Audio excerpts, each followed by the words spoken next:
Hello everyone, welcome to the channel. Before we begin today's story, I'd like to ask for your support by subscribing to the channel.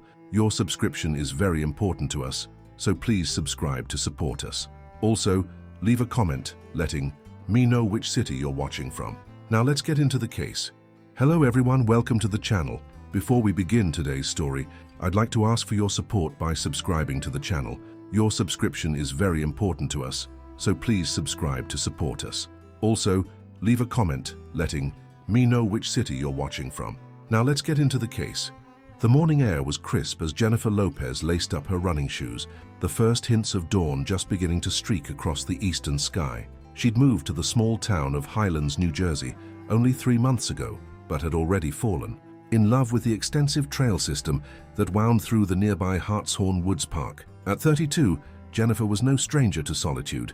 After her divorce 2 years prior, she'd thrown herself into her work as a graphic designer, and her early morning runs had become her sanctuary, a time to clear her head before the demands of the day closed in around her. Today was Thursday, and Jennifer had promised herself she would finally tackle the challenging eastern loop of the park, a 7-mile stretch that park rangers had mentioned offered spectacular views of the Sandy Hook Bay. She'd been gradually increasing her distance, and this would be her longest run yet in the new location. Her running app chirped as she started the timer, slipping her phone into the slim pocket of her leggings. The trails were empty at this hour, just as she preferred. Jennifer nodded at the park information board as she passed, its warnings about local wildlife, including black bears, barely registering in her consciousness. She'd seen the signs dozens of times before and had yet to encounter anything more threatening than an overly curious squirrel. The thought of actually seeing a bear seemed as remote as winning the lottery. For the first 2 miles, Jennifer settled into her rhythm, her breathing measured, her footfalls steady on the packed dirt of the trail. The dense forest of oak and maple trees formed a canopy above her, their leaves just beginning to hint at the autumn colors to come. The early September sun filtered through in dappled patterns that shifted with each step she took. Jennifer felt her everyday worries melting away as she pushed her body forward, the endorphins beginning to flow and her mind entering that meditative state that was the reason she ran in the first place. She was so absorbed in her run that she nearly missed the subtle change in the atmosphere around her. Something felt different, a stillness that hadn't been there moments before. Jennifer slowed her pace slightly, her senses suddenly heightened. The birds had stopped their morning chatter. The forest seemed to be holding its breath. That's when she caught a glimpse of movement through the trees to her right. At first, Jennifer thought it was another runner, or perhaps a deer, but as her eyes focused on the shape, her heart stuttered in her chest. It was a black bear, and it was far closer than she would have ever wanted. Maybe 50 yards away, partially obscured by undergrowth, but undeniably massive. The bear's head was lowered, apparently foraging, and Jennifer froze mid-stride, her runner's instinct to flee warring with the half-remembered advice never to run from predators. For a moment, time seemed suspended as Jennifer stood petrified, watching the bear. It hadn't noticed her yet, and Jennifer's mind raced through her options. She could try to quietly backtrack, hoping to put distance between herself and the animal without drawing its attention. She could make herself appear larger and make noise, as the park signs advised for bear encounters, or she could simply stay still and hope the bear moved on. Before she could decide, the bear's head lifted, its wet nose working the air. Jennifer felt her breath catch in her throat as its small, dark eyes locked onto her. The bear's ears flicked forward, and it rose slightly on its hind legs, clearly trying to get a better look at the intruder in its domain. Jennifer's paralysis broke. Slowly, she began to back away, careful not to make any sudden movements. "Hey, bear," she called out in what she hoped was a firm, calm voice, remembering from some nature documentary that speaking could help identify you as human rather than prey. "Just passing through, no trouble here." The bear dropped back to all fours, and for a blessed moment, Jennifer thought it might simply ignore her. Then it took a step in her direction, and another, its movements deliberate and unhurried. Jennifer's mouth went dry. The bear was following her. She continued her slow retreat, maintaining eye contact with the animal while trying not to trip over the uneven trail behind her. "Stay back," she called, her voice less steady now. "Go on, get out of here." The bear paused at her raised voice, and Jennifer felt a flicker of hope. Maybe it was just curious. Maybe it would lose interest. Then everything happened at once. A squirrel darted across the trail between them, startling both Jennifer and the bear. The bear made a huffing sound and took several rapid steps forward. Jennifer, acting on pure instinct, turned and ran. It was the worst thing she could have done. The movement triggered something primal in the bear. Jennifer heard a crash of undergrowth behind her and knew without looking that the bear had broken into a chase. Terror shot through her veins like ice water as she sprinted down the trail, her feet barely touching the ground. Black bears can run up to 30 miles per hour, a fact that Jennifer had once read and now flashed through her mind with devastating clarity. She couldn't outrun it, not on this uneven terrain. She needed another option. The trail forked ahead. The right path continued deeper into the woods, while the left descended toward the more populated area of the park, though populated at this early hour was a relative term. Jennifer veered left without breaking stride, hoping desperately that she might encounter other people or at least find a tree she could climb.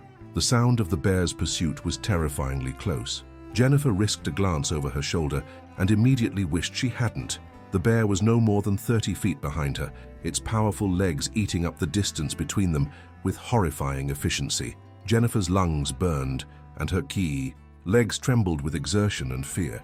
She'd been a runner for years, but never had she pushed her body with such desperate urgency. A fallen log appeared in her path, and she leaped over it, her landing awkward as her ankle twisted slightly on impact. The momentary falter was all it took. Jennifer felt, rather than saw, the bear's final lunge. A great weight slammed into her back, sending her sprawling face first onto the dirt trail. The impact knocked the wind from her lungs, and before she could even attempt to roll over, she felt an enormous paw come down on her lower back, pinning her to the ground. Time seemed to both slow down and speed up in that moment. Jennifer was aware of the bear's hot breath on her neck, the crushing weight on her spine, and the cold earth against her cheek. A strange clarity came over her. She was going to die here alone on this trail, killed by a creature that neither hated nor even truly noticed her as anything more than an anomaly in its territory. The bear's jaws closed around her left shoulder, and pain like nothing Jennifer had ever experienced tore through her body. She screamed, the sound echoing through the empty forest as the bear's teeth pierced fabric, skin, and muscle. The pressure on her back increased as the bear adjusted its position, its claws raking across her lower back and tearing through her, running leggings to gouge the flesh beneath. Jennifer's survival instinct kicked in, overriding the paralysis of fear.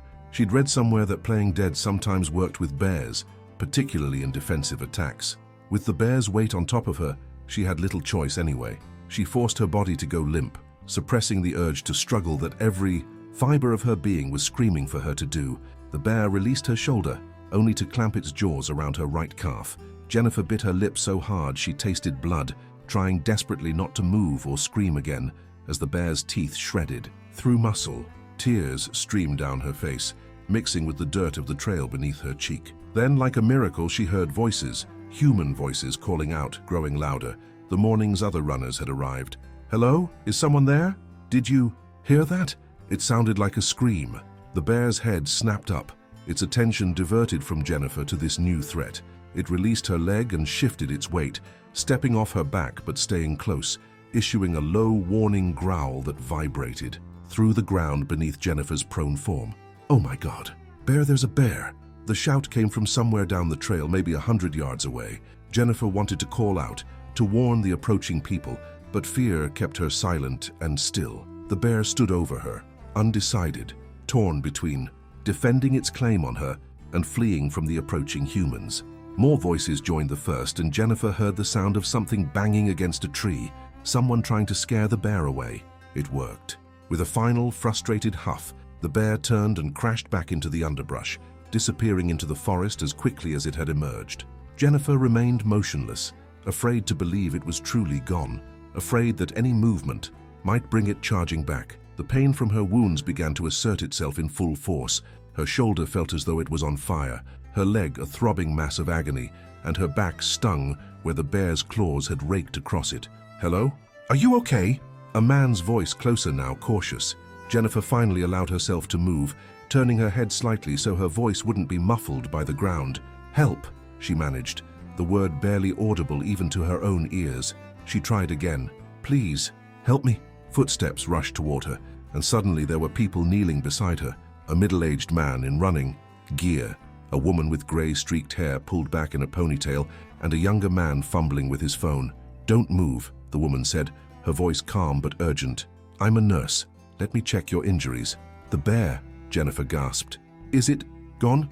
It's gone, the older man assured her, scanning the trees nervously nonetheless. Tim's calling 911 right now. The young man, Tim, was indeed speaking rapidly into his phone. We're on the Eastern Loop Trail in Hartshorn Woods Park. A woman's been attacked by a bear. She's conscious but badly injured. We need an ambulance. And rangers. Yes, the bear seems to have left the area, but please hurry. The nurse was carefully examining Jennifer's wounds, her experienced hands gentle but thorough. My name's Carol, she told Jennifer. Can you tell me yours? Jennifer, she replied, wincing as Carol probed the edges of the wound on her shoulder. Jennifer, I know it hurts, but I need to know. Can you feel your legs? Can you move your toes for me? Jennifer concentrated, relieved when she felt her toes respond to the command. Yes, I can move them. Carol nodded, the tension in her face easing slightly. Good, that's very good. The wounds are serious, but I don't think there's spinal damage. We need to slow the bleeding, though. She turned to the men. I need something to use as bandages. T-shirts, bandanas, anything. Both men immediately stripped off their outer layers. Tim handed over a light windbreaker, while the older man, who introduced himself as Dave, offered a long-sleeved technical shirt. Carol efficiently tore them into strips and began binding Jennifer's shoulder and leg, applying pressure to stem the bleeding. The ambulance might take a while to get up here, Carol explained as she worked. The trails aren't exactly accessible. They might need to bring in a rescue team with a stretcher. Jennifer nodded weakly, the initial shock beginning to wear off and the full reality of her situation setting in. She was miles from the trailhead, badly injured, with a wild bear potentially still in the area. The pain was becoming increasingly difficult to bear, and she felt lightheaded. Blood loss or shock, she wasn't sure which. Stay with us, Jennifer, Carol urged, noticing her fading focus. Tell us about yourself. What brings you out on the trail so early? Jennifer understood what the nurse was doing, keeping her conscious, distracted from the pain and fear. She latched onto the lifeline of conversation. I moved here recently, she managed between shallow breaths. I'm a graphic designer. I work from home, so I run early, before starting work. Where did you move from? Dave asked, keeping the conversation going while Tim continued to scan the forest edge, clearly concerned about the bear's possible return. Philadelphia, Jennifer replied. Wanted somewhere quieter, closer to nature. She gave a weak, pained laugh. Got more nature than I bargained for today. Carol finished securing the makeshift bandage around Jennifer's calf and moved to examine the claw marks on her back. These aren't as deep as the bite wounds, but they'll need cleaning. The risk of infection from bear attacks is significant. How long until help arrives? Jennifer asked, trying to ignore the burning sensation across her back, as Carol gently lifted the shredded fabric of her running shirt to assess the damage. Tim? Carol looked up at the younger man, who was still on the phone with emergency services. They've dispatched forest rangers and paramedics, Tim reported, covering the phone's microphone. ETA about 20 minutes. They want to know if she can be moved. Carol frowned, considering. Ideally, we shouldn't move her until professionals arrive, but we're also vulnerable here.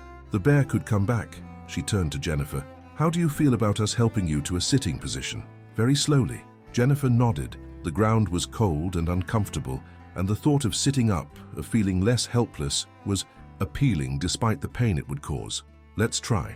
With excruciating care, Carol and Dave helped Jennifer roll onto her side and then gradually ease into a sitting position, supporting her back to minimize strain on her wounds. The movement sent fresh waves of pain radiating from her shoulder and leg, but Jennifer bit back her cries, focusing instead on the relief of being upright, of being able to see her surroundings, rather than just the dirt beneath her face. The trail where she sat was stained dark with her blood, a sight that made her stomach lurch. Carol noticed her gaze and quickly drew her attention away. You're doing great, Jennifer. Just keep talking to us. Do you have family in the area? Someone we can call for you? Jennifer shook her head slightly. No family nearby. My parents are in Arizona, and my sister's in California. She didn't mention the ex-husband in Philadelphia. He wouldn't want to be called anyway. I have some friends at work, but most of my social circle is still back in Philly. Dave nodded sympathetically. It's hard moving to a new place. Takes time to build connections. Jennifer was about to respond when a distant crashing sound from the underbrush made all four of them freeze. Tim immediately raised his voice, clapping his hands and shouting, "Hey bear, go away!" Dave joined in, the two men making as much noise as possible, while Carol tightened her grip on Jennifer's uninjured arm, ready to help her if they needed to move quickly. But after a tense moment, the forest fell silent again. Whatever had made The noise, bear or deer or simply the wind, had moved on. The dispatcher says the rescue team is on their way up the trail now, Tim reported, his voice shaky with relief. They should be here any minute. As if summoned by his words, the sound of voices and equipment clattering carried to them from down the trail. Within moments, 2 park rangers in uniform appeared, followed by 3 paramedics carrying a portable stretcher and medical equipment. The next half hour passed in a blur for Jennifer. The paramedics took over from Carol, cutting away what remained of Jennifer's running clothes to properly assess and dress her wounds. They established an IV line for fluids and pain medication, which brought blessed relief within minutes of administration. The Rangers took statements from Carol, Dave, and Tim about the bear, its size and behavior, and the direction it had gone. One of the Rangers, a stocky man with a salt and pepper beard who introduced himself as Ranger Mike Teller, crouched beside the stretcher once Jennifer had been stabilized. Ms. Lopez, I know you've been through a lot, but I need to ask you a few questions about the bear while the encounter is still fresh in your mind. Are you up for that?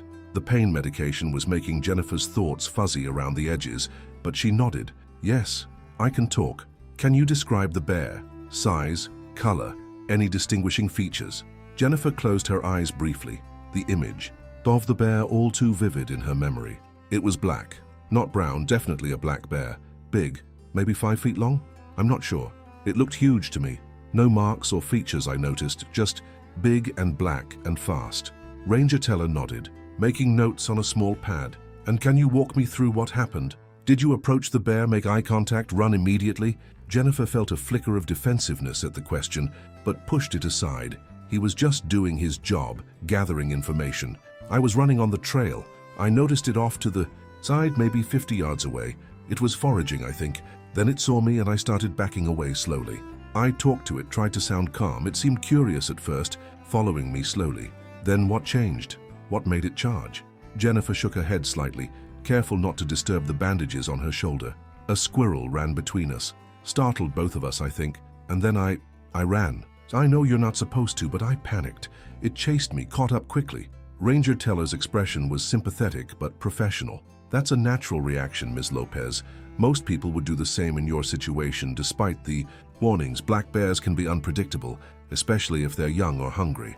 Will you catch it, the bear? Jennifer asked, unsure what answer she was hoping for. The ranger sighed. We'll track it, assess the situation. Bears that attack humans sometimes become problem animals, but each case is different. This sounds like a defensive response rather than predatory behavior. The bear was likely as surprised by you as you were by it. One of the paramedics interrupted. We need to move her now. The longer we wait, the harder the extraction becomes. Ranger Teller nodded and stood. We'll talk more later, Ms. Lopez. Right now, let's get you to the hospital.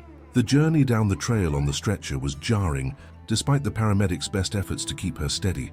Every bump sent fresh pain through Jennifer's wounds, the medication only partially dulling the sensation. She kept her eyes closed for most of the trek, opening them occasionally to see glimpses of the forest canopy above or the concerned faces of her rescuers. Carol, Dave, and Tim walked alongside as far as they could, but eventually they had to separate, the trio heading back to the parking lot while Jennifer continued toward the waiting ambulance with the rescue team. We'll check on you at the hospital, Carol promised before they parted. Hang in there, Jennifer. At the trail's edge, Jennifer was transferred from the portable stretcher to the more secure one in the ambulance. The sudden brightness of the open sky after the filtered light of the forest made her squint, and she caught a glimpse of curious onlookers being held back by another park ranger, early morning visitors alerted by the commotion and emergency vehicles. The ambulance doors closed, and the siren wailed to life as they pulled away from Hartshorn Woods Park. Jennifer felt a strange sense of disconnection, as if the events of the past hour had happened to someone else. The pain in her shoulder, leg, and back was the only thing anchoring her to reality, a constant reminder that the nightmare had been all too real. The ambulance sped toward Riverview Medical Center in Red Bank, the closest hospital equipped to handle trauma cases. The paramedic in the back with Jennifer, a young woman with kind eyes and efficient hands, continued to monitor her vitals and adjust her pain medication as needed.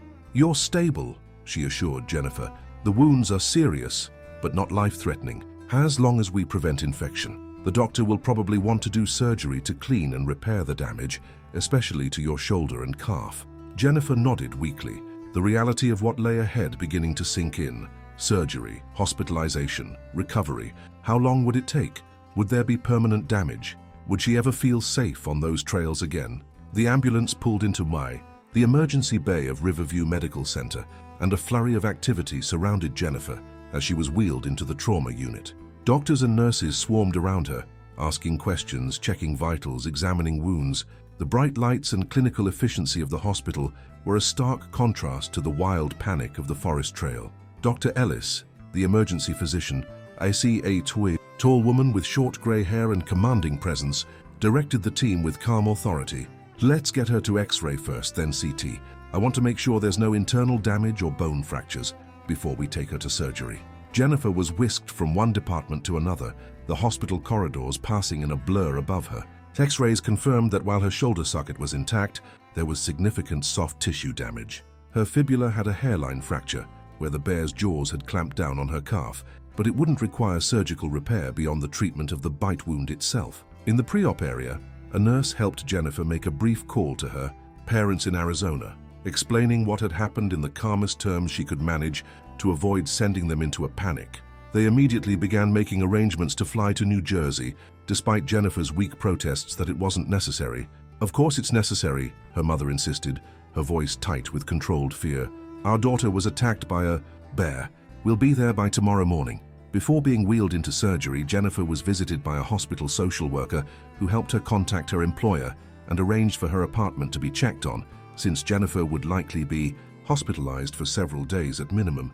The woman also gently suggested that trauma counseling would be available when Jennifer felt ready, an offer that seemed abstract and unnecessary in the moment, but which Jennifer would later come to appreciate deeply. The anesthesiologist explained the procedure.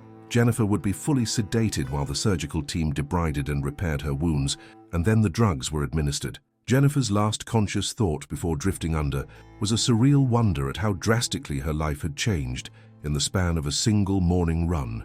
When Jennifer awoke in the recovery room, the anesthetic fog lifting slowly from her mind, the first sensation that registered was pain, duller now, managed by medication, but still present. Her shoulder was immobilized in a complex bandage system, her right leg elevated and heavily wrapped. An IV drip fed antibiotics and pain relief into her veins. Dr. Ellis appeared at her bedside, clipboard in hand. The surgery went well, Ms. Lopez. We thoroughly cleaned all the wounds and repaired the muscle damage. The bear's teeth missed major arteries and nerves, which is extremely fortunate. The plastic surgeon did excellent work minimizing what scarring will occur, though I won't lie to you. There will be visible scarring, particularly on your shoulder and calf. Jennifer nodded, her throat dry and voice raspy from the intubation tube used during surgery. Will I recover fully? Functionally, I mean. With proper rehabilitation, yes. You're young and were in excellent physical condition before the attack, which works in your favor. You'll need physical therapy, particularly for your shoulder and leg, but I expect you'll regain full mobility over time. How long? Jennifer asked, already dreading the answer. Dr. Ellis's expression was sympathetic but honest. Complete recovery? 6 to 8 months, possibly longer. You'll be able to resume most normal activities much sooner, within a few weeks for basic tasks, a few months for more strenuous ones, but it will take time to rebuild strength and flexibility in the damaged muscles. The timeline hit Jennifer like a physical blow. Half a year or more of her life would be dominated by this recovery. Her running, the activity that centered her, that gave her peace, was now months away at best. I understand it's overwhelming, Dr. Ellis said, noting Jennifer's expression, but right now, focus on the immediate future. You'll be with us for a few days while we monitor for infection and manage your pain. Then we'll talk about outpatient care and rehabilitation plans. After the doctor left, Jennifer lay in the hospital bed, staring at the ceiling tiles, trying to process everything that had happened. The attack itself had lasted only minutes, but its consequences would stretch into months of her life. She was alive. She knew she should feel grateful for that, but the road ahead seemed impossibly long from where she lay. Visitors began to arrive as the day progressed. Carol, the nurse who had helped her on the trail, stopped by with a small plant for her windowsill. Dave and Tim, the other runners, came together, awkward but genuinely concerned, bringing a basket of magazines and snacks that Jennifer couldn't yet stomach, but appreciated nonetheless. Ranger Teller arrived in the late afternoon, his uniform replaced by casual clothes but his official manner intact. He brought an incident report for Jennifer to review when she felt up to it, and updated her on the bear situation. "We've identified the likely animal," he explained. "Sitting in the visitor's chair beside her bed, a young male black bear, probably 2 or 3 years old, recently pushed out of his mother's territory and establishing his own range. We've set up trail cameras and warning signs in the area where the attack occurred. Are you going to euthanize it?" Jennifer asked, surprised by her own conflicted feelings on the matter. Part of her wanted retribution for what the bear had done to her, while another part recognized that the animal had only been following its instincts. Ranger Teller shook his head. "Not at this time. The attack appears to have been defensive, rather than predatory. The bear was likely startled and responded to perceived threat. We'll monitor the situation, but unless it shows further aggressive behavior toward humans, we're classifying this as an isolated incident." Jennifer nodded, relieved and disappointed in equal measure. "Will there be, I don't know, news coverage? Public warnings? Should I talk to reporters?" The ranger's expression grew guarded. "We've issued standard advisories for the park, and there was a brief mention in the local paper's online edition. But honestly, Ms. Lopez, bear encounters happen several times a year in New Jersey. Most don't end in attacks, but they're not unprecedented. This won't make national headlines." Jennifer absorbed this information with a strange sense of both relief and indignation.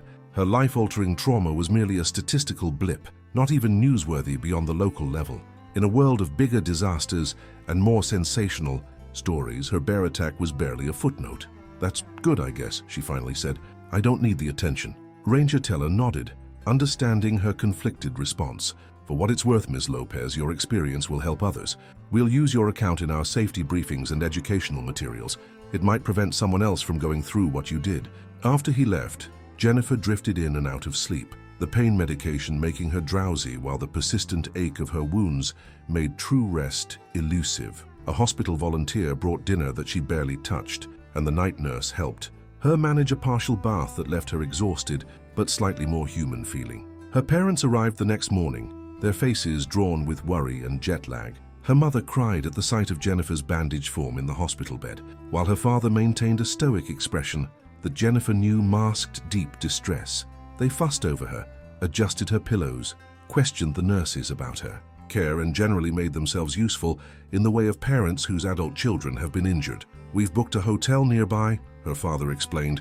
"We'll stay as long as you need us, at least until you're discharged and settled back at home. Your mother's already looking into home healthcare options." Jennifer felt a rush of gratitude for their presence, even as she tried to temper their planning. "Dad, I might not need home healthcare. Let's see what the doctors recommend." But as the day progressed, and she attempted her first session with the physical therapist, a torturous experience that left her sweating and near tears. Despite only involving the gentlest of movements, Jennifer began to understand just how dependent she would be in the coming weeks. The simplest actions, from reaching for a glass of water to shifting position in bed, sent pain radiating through her damaged muscles. Dr. Ellis returned with the infectious disease specialist, both reviewing her case with cautious optimism. "The antibiotics are working well," Dr. Ellis noted. "No signs of infection in the wounds. If this continues, we're looking at discharge in 3 to 4 days, but you'll need significant support at home initially." Jennifer's parents exchanged a look that said they'd already discussed this. "We've decided I'll stay with Jennifer for at least the first month," her mother announced, "and Robert will come back for visits as often as he can." Part of Jennifer wanted to protest, to insist she could manage on her own, but the reality of her injuries made such independence impossible. In the short term, she needed help, and while the thought of having her mother as a full-time caregiver brought its own complications, the alternative, strangers in her home or trying to cope alone, was worse. "Thank you," she said simply, squeezing her mother's hand with her uninjured arm. The days in the hospital fell into a rhythm: pain management, antibiotics, wound checks, and increasingly challenging physical therapy sessions. Jennifer received flowers from her workplace and awkward but well-meaning video calls from colleagues who didn't quite know what to say to someone who'd been mauled by a bear. Her ex-husband sent a brief text expressing shock and offering help if needed, an offer both knew was merely perfunctory. On her third day in the hospital, Jennifer received an unexpected visitor, a woman in her 50s with silver-threaded auburn hair and an air of quiet authority. She introduced herself as Dr. Patricia Whelan, a psychologist specializing in trauma recovery. "The hospital contacted me about your case," Dr. Whelan explained. "Animal attacks often involve psychological trauma, that continues long after the physical wounds have healed. I wanted to touch base now and make myself available when you're ready. Jennifer's initial instinct was to dismiss the offer. She wasn't traumatized. She was injured. She'd recover physically and move on. But as Dr. Whelan spoke about the common reactions to such events, nightmares, flashbacks, hypervigilance, fear of outdoor spaces, Jennifer recognized symptoms she was already experiencing in the hospital. The panic that gripped her when she heard unexplained noises in the corridor, the way her heart raced when shadows moved across her wall, the dreams that woke her, sweating and gasping in the middle of the night. "I'll think about it," Jennifer promised, taking Dr. Whelan's card. "After I'm home and settled." Dr. Whelan nodded, understanding Jennifer's need to focus on the immediate physical challenges. "The offer stands whenever you're ready. Some people find it helpful right away, others prefer to wait. There's no wrong approach as long as you're honest with yourself about how you're coping." On the 5th day after the attack, Jennifer was discharged from Riverview Medical Center with a stack of prescriptions, a schedule of follow-up appointments, and strict instructions about wound care and activity limitations. Her father had rented a larger vehicle to accommodate her limited mobility, and the journey back to her apartment in Highlands was a careful, slow affair, each bump in the road sending jolts of pain through her healing wounds despite the cushions and pillows arranged around her. Entering her apartment was a surreal experience. It had only been 5 days, but it felt like returning to a different life, one that belonged to a Jennifer who hadn't yet met the bear on that forest trail. Everything was exactly as she'd left it, running shoes by the door, not the ones from the attack. Those had been ruined. Coffee mug in the sink, laptop closed on the kitchen table, bed unmade from her early departure that fateful morning. Her mother immediately set about transforming the space, rearranging furniture to make pathways wider for Jennifer's crutches, setting up a makeshift bedroom in the living room so Jennifer wouldn't have to navigate stairs to the loft bedroom, stocking the refrigerator with easy-to-prepare meals, and organizing medications on the kitchen counter with military precision. Jennifer watched these preparations with a mixture of gratitude and growing claustrophobia. Her independent life was being reconfigured around her injuries, her private space invaded, necessarily she knew by her well-meaning parents. The first night home was difficult. Despite the comfort of her own space and the security of having her parents in the guest room, Jennifer slept fitfully, waking often from dreams where the bear followed her not through the forest, but through the familiar hallways of her apartment. Pain medication dulled the physical discomfort, but did nothing for the psychological unease that seemed to permeate her formerly safe sanctuary. The next week established a new normal. Her father returned to Arizona after ensuring Jennifer and her mother were settled, promising to return in 2 weeks to check on their progress. Jennifer began working remotely again, her laptop propped on a tray beside her makeshift bed on the sofa, grateful for the distraction of designing logos and layouts for clients who treated her with kid gloves over video calls, their curiosity about her accident evident but mostly restrained. Physical therapy sessions 3 times a week became the only reason she left the apartment. Each visit, a mixture of pain, frustration, and the smallest increments of progress. Mark, her physical therapist, a cheerful former college athlete with infinite patience, pushed her just to the edge of her tolerance and then eased back, building strength in the damaged muscles of her shoulder and leg with agonizing slowness. "You're doing great," he insisted during one particularly difficult session 2 weeks after her discharge, as Jennifer struggled to lift her arm to shoulder height. "The range of motion is already improving. Remember where you started?" Jennifer nodded, sweat beading on her forehead from the effort. She did remember. The first session, when she couldn't lift her arm at all, when even wiggling her toes on, her injured leg had seemed an insurmountable challenge. But the glacial pace of improvement tested her patience, her body's betrayal, a constant source of frustration for someone used to pushing herself physically. At home, her mother's presence was both blessing and burden. Helen Lopez managed everything: meals, medications, transportation, household tasks, with remarkable efficiency, allowing Jennifer to focus on work and recovery.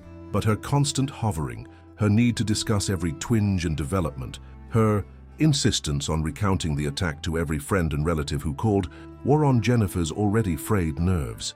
"Mum, please," Jennifer finally snapped one evening, 3 weeks into her recovery, as Helen began yet again to describe the bear's size to Jennifer's aunt on the phone. "I don't want to keep reliving it. Can we talk about something else, anything else?" Helen looked stricken, then contrite, "Of course, sweetheart. I'm sorry. I didn't realize—" She quickly changed the subject with her sister, but the incident highlighted the growing tension in the apartment. That night, lying awake long after her mother had gone to bed, Jennifer made a decision. She needed to reclaim some independence, some sense of control over her life. The next morning, she called Dr. Patricia Whelan and scheduled an appointment for the following day. Dr. Whelan's office was in a converted Victorian house in Red Bank, its interior warm and inviting, without the clinical sterility Jennifer had half expected. The psychologist welcomed her with a calm smile, noting Jennifer's crutches and the careful way she lowered herself into the oversized armchair. "How are you managing physically?" Dr. Whelan asked, beginning with the concrete before moving to the emotional. "Better than a month ago, worse than I want to be," Jennifer replied honestly. "Everything takes 3 times longer than it should. My shoulder aches constantly, and my leg still can't bear full weight. The scars itch as they heal." Dr. Whelan nodded. "And emotionally, how are you sleeping? Any flashbacks or intrusive thoughts about the attack?" Jennifer hesitated, then decided that honesty was the only approach that made sense here. "I have nightmares almost every night, not always about the bear. Sometimes I'm just running from something I can't see. I check the locks on my doors and windows repeatedly. I haven't been back to the park, obviously. I can't even look at the tree line visible from my apartment window without my heart racing." The admission felt both frightening and relieving. Jennifer hadn't articulated these feelings to anyone, not even herself in such direct terms. "These are normal reactions to trauma," Dr. Whelan assured her. "Your body and mind experienced a life-threatening event. The hypervigilance, the nightmares, they're protective mechanisms, even if they don't feel helpful right now." Over the next hour, Jennifer found herself opening up about not just the attack itself, but its ripple effects through her life. The loss of independence, the strained relationship with her mother, the isolation from the active life she'd built. For herself, the fear that she might never feel safe outdoors again. "I used to run to clear my head," she explained, tears threatening for the first time in their session. "It was my therapy, my stress relief. Now I can't imagine ever running those trails again, or any trails, maybe not even a sidewalk. And that feels like the bear took something fundamental from me, something beyond just the physical injuries." Dr. Whelan let the statement sit in the space between them before responding. "The bear did take something from you, your sense of safety, your trust in the world around you. But unlike your physical injuries, which will heal to whatever extent they can on their own with proper care, rebuilding your sense of safety is active work. It requires conscious effort and strategies." She outlined a treatment approach that combined cognitive behavioral techniques for managing anxiety with gradual exposure therapy, a slow, controlled reintroduction to the activities and environments that now triggered fear. They would start small, looking at photos of forests, then parks, eventually building toward short visits to outdoor spaces with trusted companions. "The goal isn't to erase what happened," Dr. Whelan emphasized, "or to pretend you're not changed by it. The goal is to integrate the experience into your life without letting it define or control you." Jennifer left the session with homework, breathing exercises for panic moments, journaling prompts to process her feelings about the attack, and a plan to begin the simplest exposure exercise, spending 5 minutes each day looking out her apartment window at the distant tree line. Over the next month, Jennifer settled into a routine that balanced physical recovery with psychological healing. 3 days a week for physical therapy, 1 day for therapy with Dr. Whelan, and the remaining time split between remote work and the increasingly challenging exposure exercises that gradually expanded from looking at trees from her window to sitting on a bench in the small community park a block from her apartment.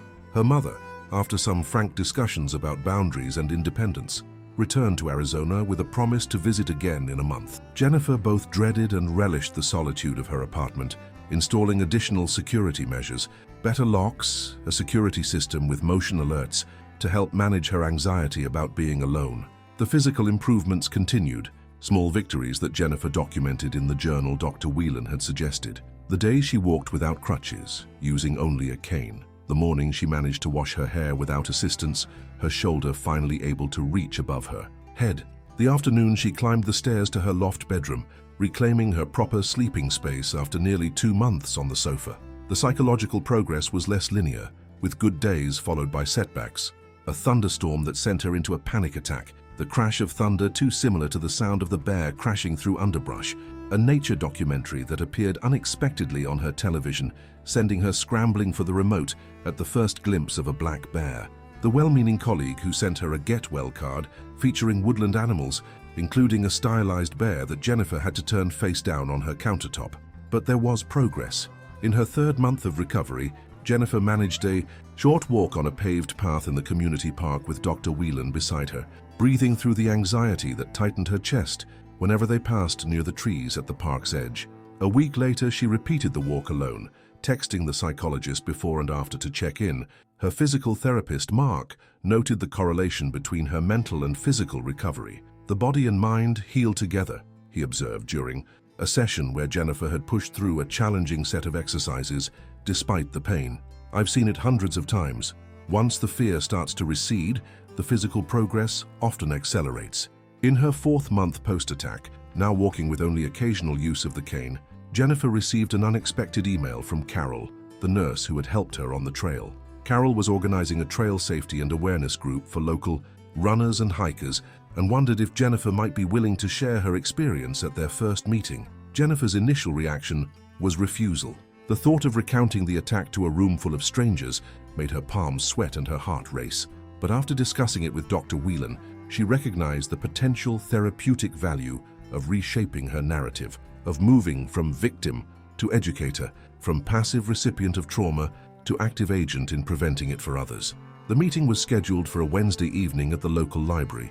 Jennifer prepared meticulously, working with Dr. Whelan to craft a presentation that was honest about the dangers without being fear-mongering, educational without being sensationalistic. Walking into the community room, leaning slightly on her cane, Jennifer was surprised by the turnout.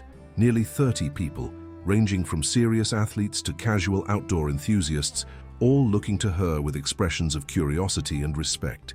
Carol greeted her warmly, introducing her to the group as someone whose experience can help us all be safer on the trails. Standing at the front of the room, Jennifer took a deep breath and began her story. She described the morning of the attack in clear, factual terms, acknowledged her mistakes, running alone without bear spray, panicking and running when she first saw the bear, and outlined what she had learned since about wildlife safety and proper response protocols. As she spoke, Jennifer realized that the telling itself was changing the memory, transforming it from a purely traumatic event into something with purpose and meaning. The questions from the audience afterward were thoughtful and practical. What signs had she missed that might have alerted her to the bear's presence?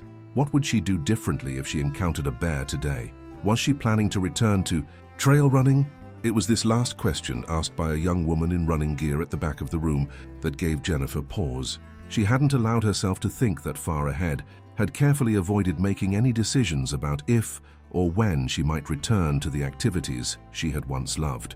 "I don't know yet," she answered honestly. "Physically, I'm still recovering, and mentally, so it's complicated. But I miss it. I miss the peace of the early morning trails, the connection with nature.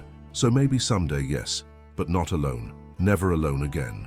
After the meeting, Carol approached Jennifer with an unexpected proposal. "We're starting a running group," she explained. 3 mornings a week, different ability levels, always in groups of at least 4. We'd love to have you join when you're ready, even if you're just walking at first. Safety in numbers, you know? Jennifer felt a flutter of both fear and hope at the invitation.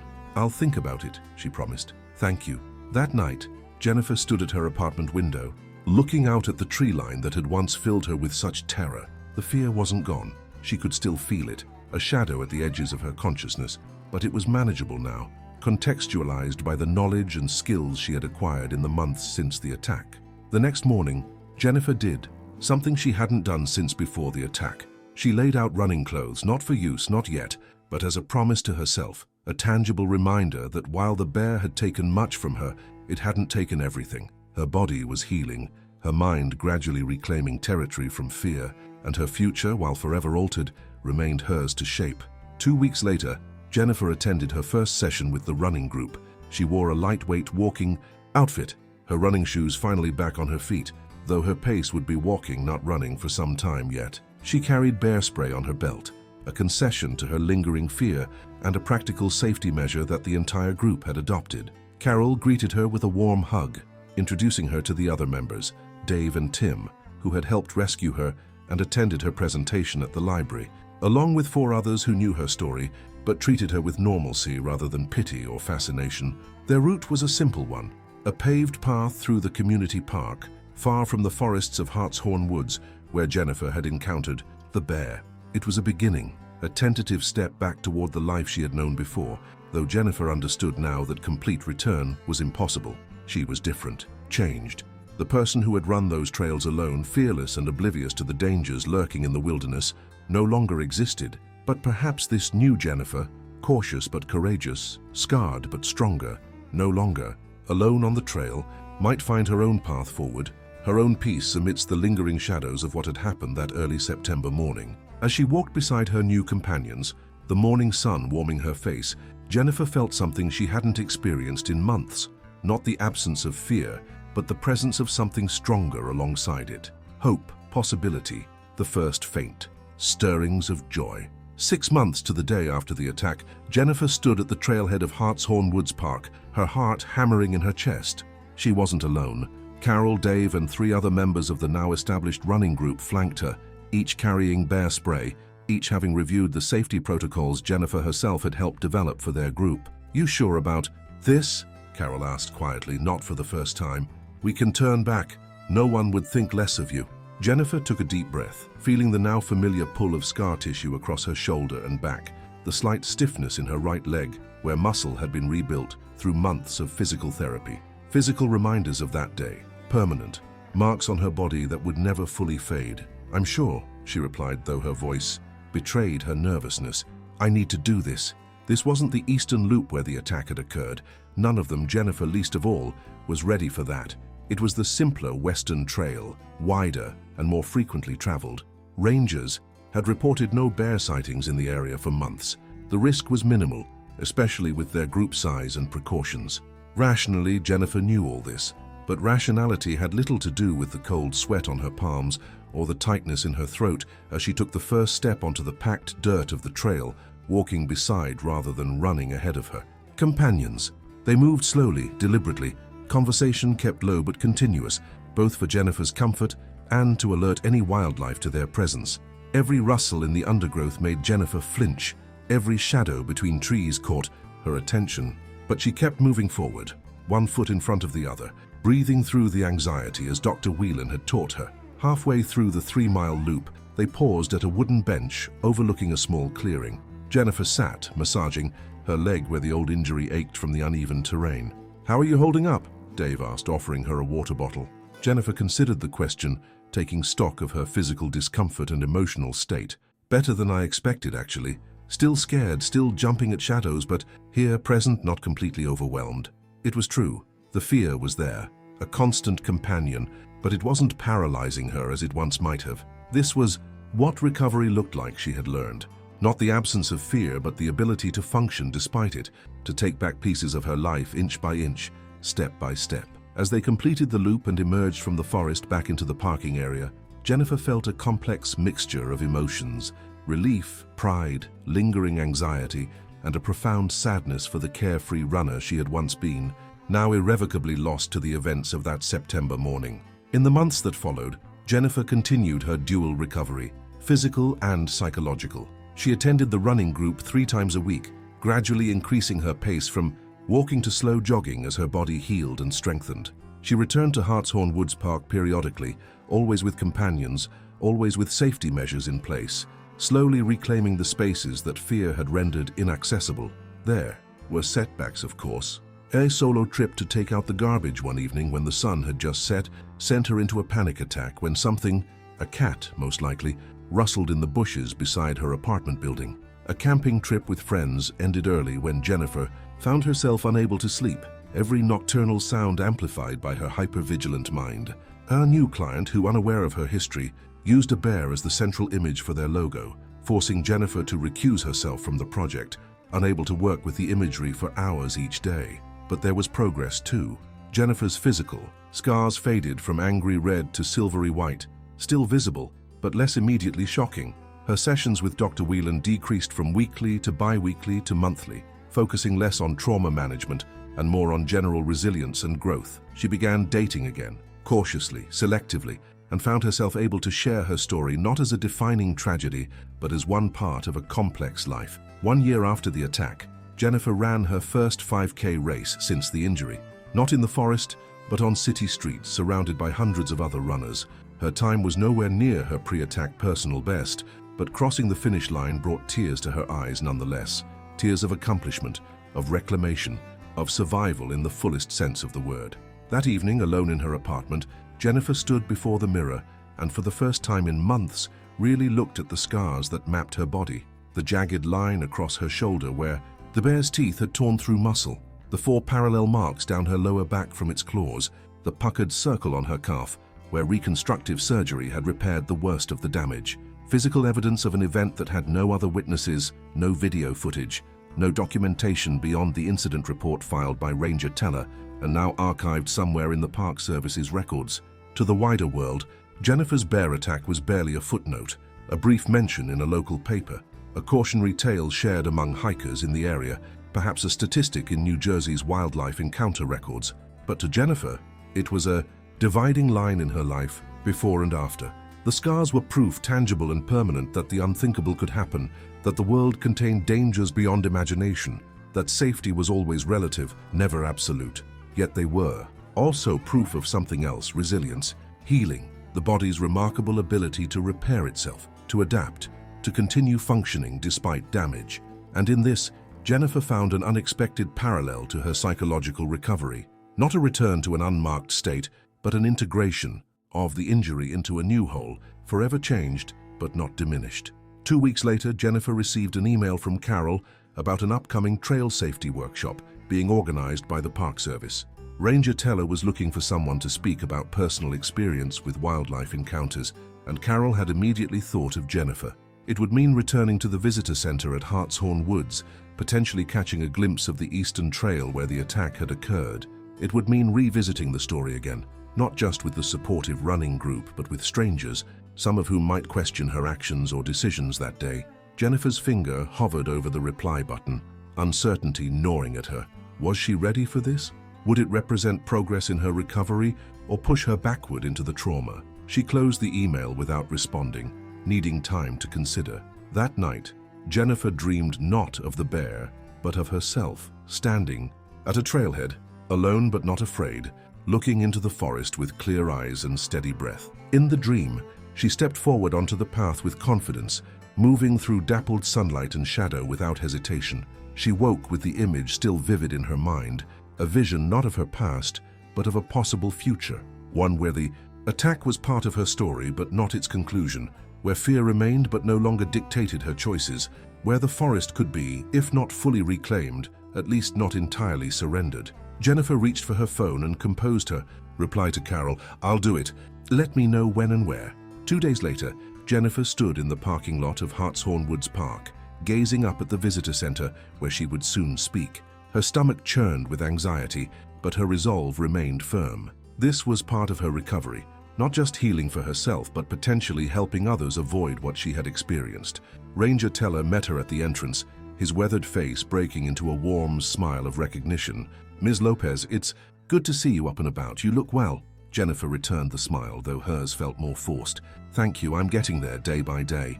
Inside, a small crowd had gathered. Hikers, runners, families with children, park volunteers.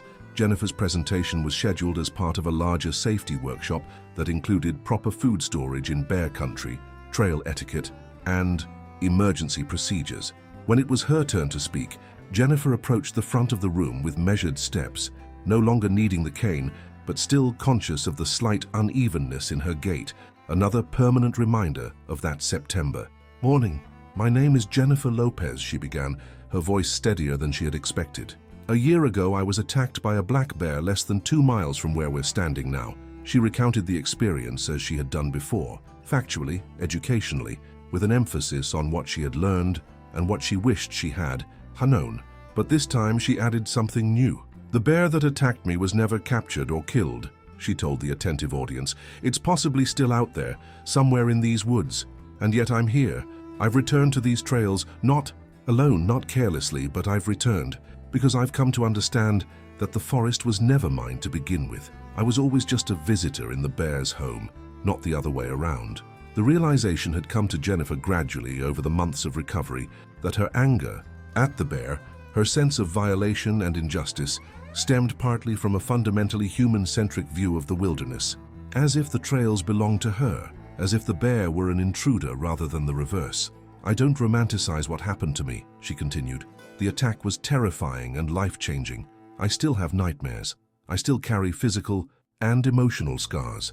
But I've also gained something from this experience, a deeper respect for wild places and wild creatures, an understanding that safety in nature comes not from assuming control, but from acknowledging our vulnerability." After the presentation, several attendees approached Jennifer with questions and, to her surprise, stories of their own close encounters with wildlife. Not bear attacks, those remained rare, but moments of fear and uncertainty in the natural world that resonated with Jennifer's experience. As the crowd dispersed, Ranger Teller drew Jennifer aside. "There's something I thought you might want to know," he said, his voice low. "About 6 months ago, we found a dead black bear about 5 miles east of where you were attacked. Young, a male, consistent with the description of your attacker.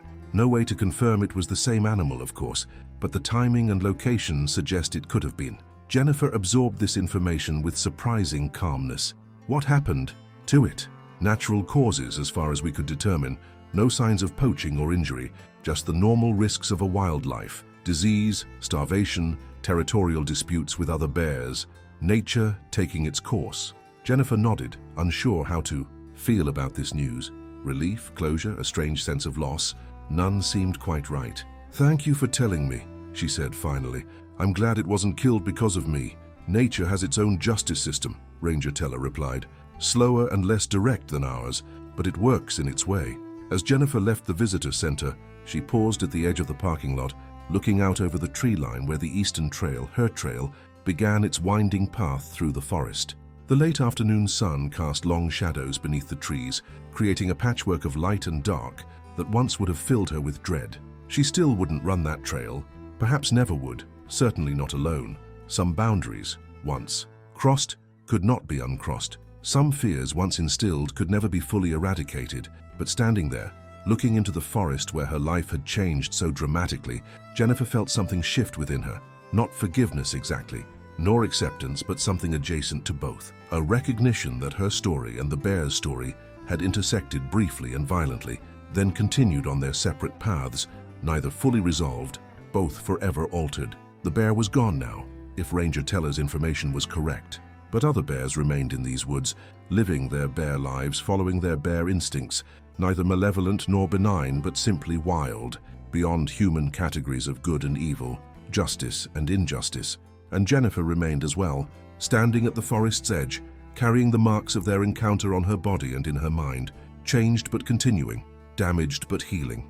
Not the person she had been before the attack, not the runner who had entered the forest that September morning, without fear or understanding of what awaited her there. Someone new, someone still becoming. Jennifer turned away from the tree line and walked back to her car, where Carol waited to drive her home. Tomorrow she would run with the group on the safe, open paths of the community park. Next week, she would return to Dr. Whelan to continue processing her trauma and progress. The month after, her parents would visit, marveling at her recovery, while still seeing the lingering effects of the attack in her cautious movements and watchful eyes. And somewhere in the future, perhaps not too distant, Jennifer might find herself back on a forest trail, moving through dappled light and shadow, alert but not paralyzed by fear, respectful of the wild but not banished from it, not reclaiming what was lost, but creating something new from what remained, a life marked by trauma but not defined by it, a peace not perfect but genuine, hard-won from the jaws of the unthinkable. It would be enough. It would have to be enough. And as the car pulled away from Hartshorn Woods Park, Jennifer looked back once more at the forest where it had all happened, now growing distant in the rearview mirror, still there, still wild, still the home of dangers she could neither forget nor fully comprehend, but no longer the setting of her nightmares. Just a place, just a moment, just one part of a story that continued to unfold with each step forward, each breath taken, each day lived in the aftermath of teeth and claws and terror and survival. Just life, in all its beautiful, terrible uncertainty. Richard Coleman adjusted the aperture on his Canon EOS R5 as the morning light filtered through the dense canopy of evergreen trees. At 67, his hands weren't as steady as they once were, but his passion for wildlife photography had only grown since his retirement from teaching high school biology 5 years ago. The North Cascades in Washington state had become his second home, a wilderness playground where he could lose himself for hours among the towering Douglas firs and western hemlocks, capturing the raw beauty of nature through his lens. This early May morning had started like many others. Richard had risen before dawn, packed his camera gear, a light lunch and plenty of water into his weathered backpack. He'd left his modest cabin near the small town of Marble Mount just as the first hints of daylight began to streak across the eastern sky. The forecast predicted clear skies, perfect conditions for the shots he hoped to capture at Rainy Lake Falls, a somewhat secluded cascade about 3 miles from the nearest ranger station. Richard had discovered the falls during a guided hike 2 summers ago and had returned several times since. The area wasn't on most tourist maps, which meant he usually had the place to himself. Today, he hoped to photograph the falls in the soft morning light, maybe catch some of the local wildlife coming to drink from the pools below the cascade. With bear activity increasing as the weather warmed, Richard knew he needed to be cautious, but the thought of possibly photographing a black bear from a safe distance added an extra thrill to his expedition. As he hiked along the narrow trail, Richard marveled at the lushness of the spring growth. Ferns unfurled their delicate fronds along the forest floor, and trilliums dotted the landscape with their 3-petaled white flowers. The rich, earthy scent of decomposing vegetation filled his nostrils, occasionally punctuated by the sweet fragrance of wild roses growing in sunny patches. Birds called to one another in the canopy above, the melodic trill of varied thrushes, the sharp chirps of chickadees, the raucous caws of ravens. Richard paused occasionally to photograph interesting fungi or wildflowers, mentally cataloguing each species he encountered. By mid-morning, Richard reached the small clearing that offered the best vantage point of Rainy Lake Falls. The waterfall wasn't particularly tall, perhaps 30 feet at most, but it cascaded over a series of moss-covered rock ledges before emptying into a clear, deep pool. The surrounding rocks formed natural platforms where Richard could set up his tripod for long exposure shots that would render the rushing water into a silky white ribbon against the dark, wet stones. He carefully picked his way across some slippery rocks to reach his favorite spot, a relatively flat boulder that jutted out slightly over the pool, giving him an unobstructed view of the falls. Richard set down his backpack and began to assemble his equipment. He mounted his camera on the tripod, attached his favorite wide-angle lens, and screwed on a circular polarizing filter to reduce the glare from the water. As he framed his first shot, adjusting the composition to include a gnarly old cedar that hung precariously from the cliff face beside the falls, Richard felt the familiar sense of peace that always came over him when he was alone in nature, focused solely on capturing its beauty. For nearly an hour, Richard worked methodically, changing lenses and positions to photograph the falls from different angles. He lost himself in the process, barely noticing the passage of time as he adjusted settings and reviewed images on his camera's LCD screen. The sound of the rushing water masked most other forest noises, creating a bubble of isolation that Richard found both calming and invigorating. It wasn't until he decided to move closer to the base of the falls that Richard sensed he wasn't alone.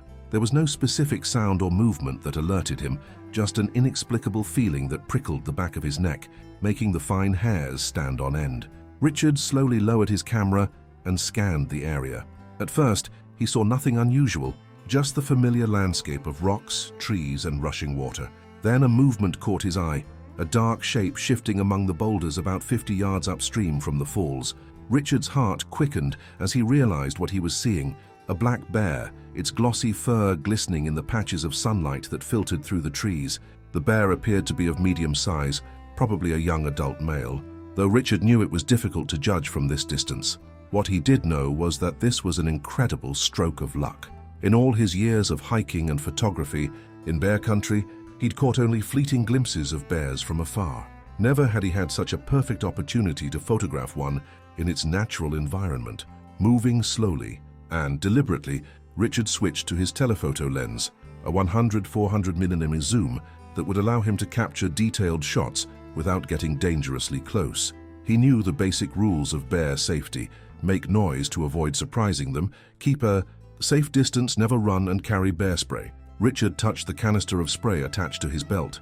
reassuring himself that it was within easy reach, then raised his camera to his eye. Through the viewfinder, Richard could see the bear more clearly. It was indeed a black bear. Though its fur had a brownish tint in the sunlight, the animal moved with a surprising grace for its bulky frame, snuffling among the rocks at the water's edge, presumably searching for food. Richard began to shoot, the soft click of the shutter barely audible over the sound of the falls. He zoomed in tighter, capturing the bear's profile as it lifted its head, water dripping from its muzzle. These would be spectacular images, the kind that might even merit submission to National Geographic or other nature publications. Emboldened by the bear's apparent indifference to his presence, Richard decided to try for an even better angle. He carefully gathered his equipment and began to edge closer to the upstream side of the pool, keeping his movements slow and his eyes fixed on the bear. He was still maintaining what he believed was a safe distance, at least 100 yards, but the improved vantage point would allow him to capture the bear with the waterfall in the background, the kind of contextual environmental shot that photographers dream about. Richard had just reset his tripod on a new perch when the wind shifted. A breeze that had been blowing from the bear toward him suddenly reversed direction, carrying his scent upstream. The effect was immediate. The bear's head snapped up, its small, rounded ears swiveling forward as it tested the air. Richard froze, his hand instinctively moving toward the bear spray on his belt, but not quite reaching it. The bear's reaction wasn't overtly aggressive at first. It stood up on its hind legs, a behavior Richard knew was more about getting a better view than showing aggression, and sniffed the air. Its dark eyes seemed to lock directly onto Richard's position. For a moment, time stood still as man and bear regarded each other across the rushing water of the stream. Then, the bear dropped back to all fours and took a few steps toward the water's edge, closer to where Richard stood. Richard knew he needed to make his presence explicitly known to avoid any possibility that the bear might be surprised by further discovery of a human. He raised his arms to make himself look larger and called out in a firm, steady voice, "Hey bear, I see you there." The bear paused, seeming to consider this new development. Richard began to back away slowly, continuing to speak in a calm but authoritative tone. "I'm just going to move away now, bear. This is your space. I don't mean any harm." For a few tense seconds, Richard thought the strategy was working. The bear remained where it was, watching him retreat. But then several things happened in rapid succession that would forever change the course of Richard's life. First, as he was backing up, Richard's foot caught on a protruding tree root that he hadn't noticed. He stumbled slightly, arms windmilling, as he fought to regain his balance. The sudden movement seemed to trigger something in the bear, which let out a huffing sound that Richard recognized as a sign of agitation. Second, in his attempt to steady himself, Richard dropped his camera. The expensive equipment hit the rocky ground with a crash that seemed unnaturally loud in the tense silence that had fallen over the clearing. The bear's reaction was immediate and terrifying. It charged, moving with shocking speed across the shallow part of the stream, water spraying in its wake. Richard had read enough about bear behavior to know that this might be a bluff charge. Bears sometimes rush forward but stop short as a way of intimidating perceived threats. But he also knew that backing away further, or worse, turning to run, could trigger a predatory response. With his heart pounding in his chest, Richard held his ground and quickly reached for his bear spray. His fingers closed around the canister, but in his panic, he fumbled with the safety cap. By the time he managed to remove it, the bear was already too close. It closed the distance between them with frightening speed, covering the final few yards in what seemed like milliseconds. Richard raised the bear spray and depressed the trigger, but the wind that had betrayed his presence now betrayed him again, blowing much of the caustic spray back toward his own face. His eyes immediately began to burn, and he coughed violently as the capsaicin particles invaded his lungs. Temporarily blinded and disoriented, Richard took a stumbling step backward and lost his footing on the slick rocks. As he fell, Richard was vaguely aware of the bear looming over him, its massive form blocking out the sky. Then came the pain, sudden, intense, and overwhelming.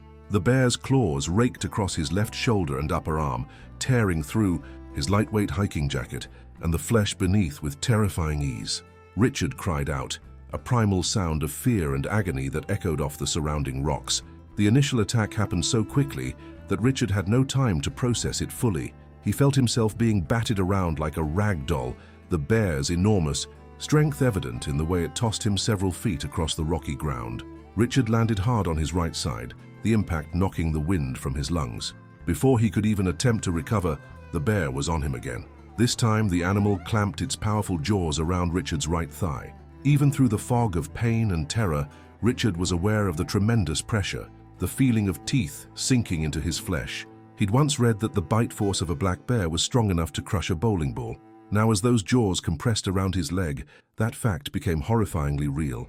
Richard screamed again, the sound tearing from his throat without conscious thought. In a desperate attempt to save himself, Richard remembered another piece of advice from wilderness survival courses. If playing dead doesn't work, fight back against a black bear attack. With his free leg, he kicked at the bear's sensitive nose as hard as he could.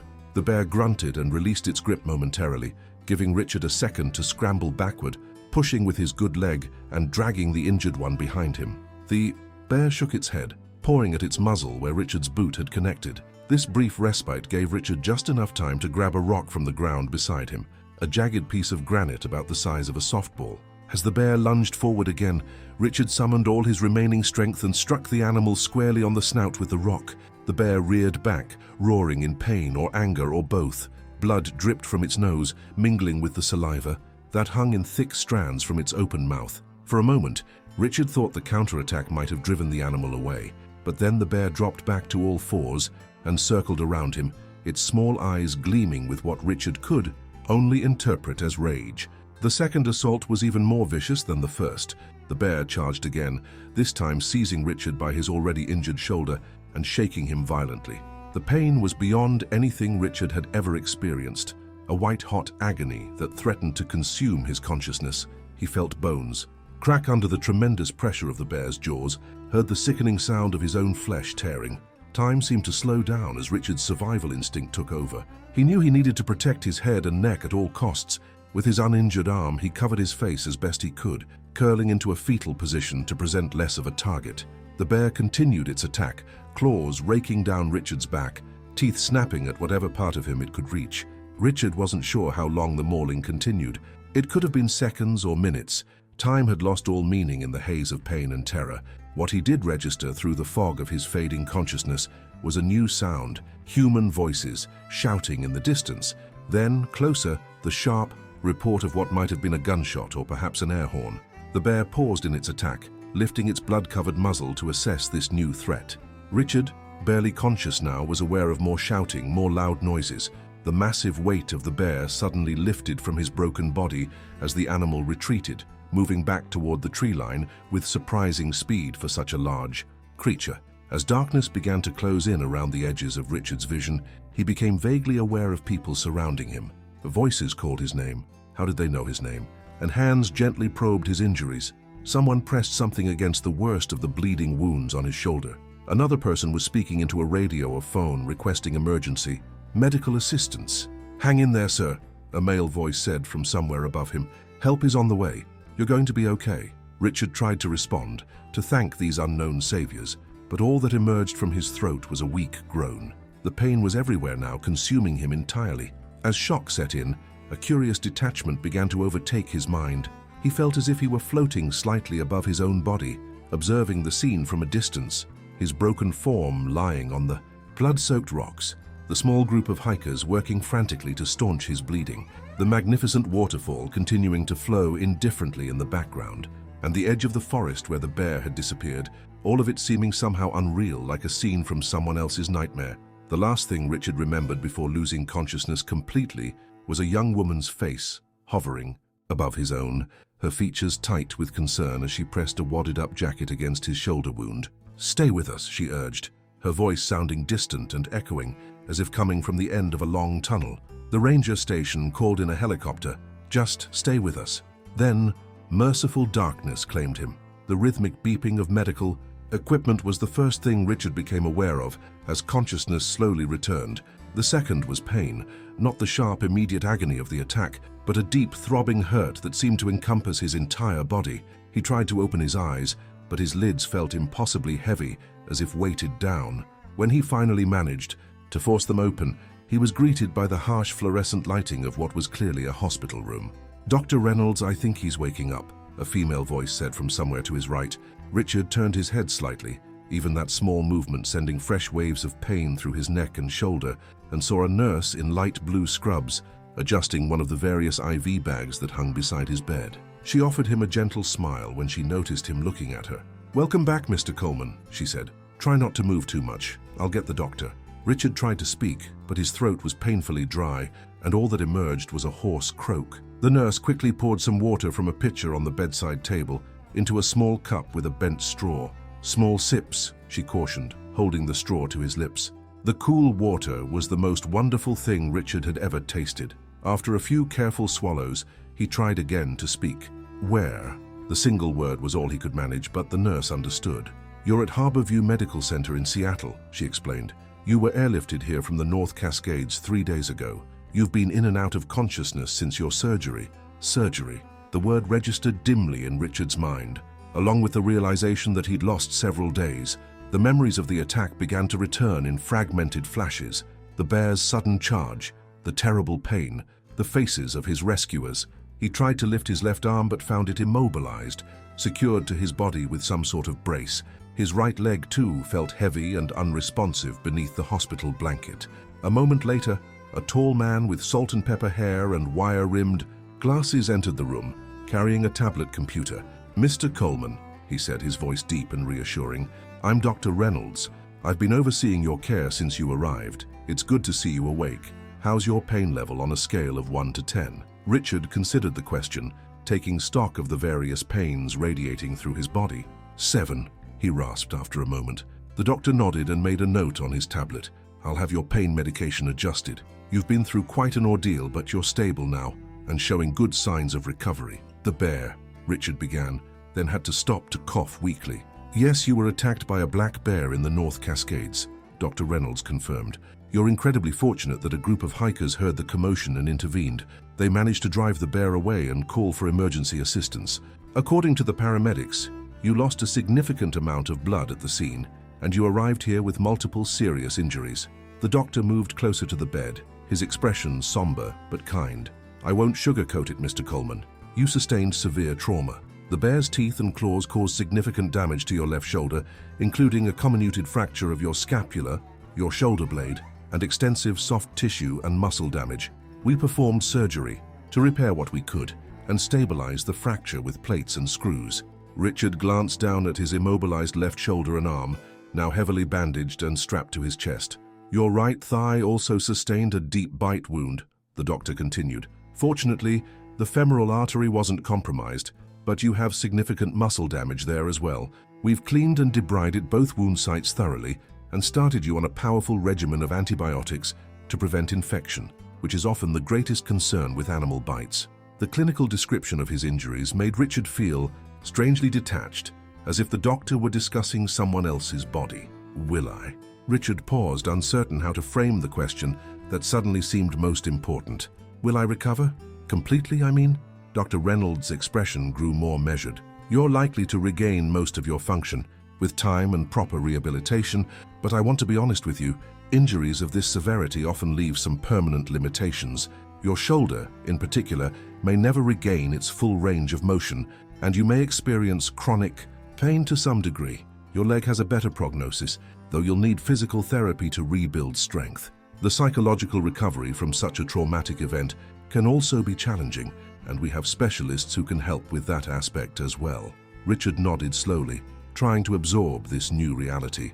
The thought that he might never again hike freely through his beloved mountains, never again raise his camera with ease to capture the perfect shot, brought a lump to his throat that had nothing to do with his physical injuries.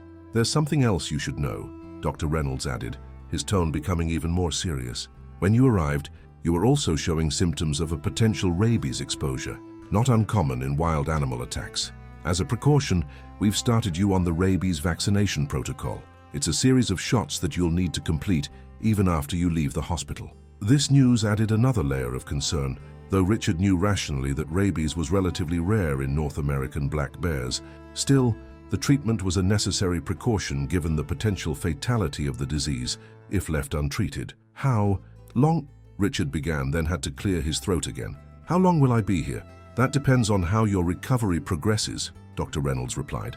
"Given the severity of your injuries, I would expect at least another week in the hospital, possibly 2. After that, you'll likely need a period of inpatient rehabilitation before you can return home, and you'll continue with outpatient physical therapy for several months.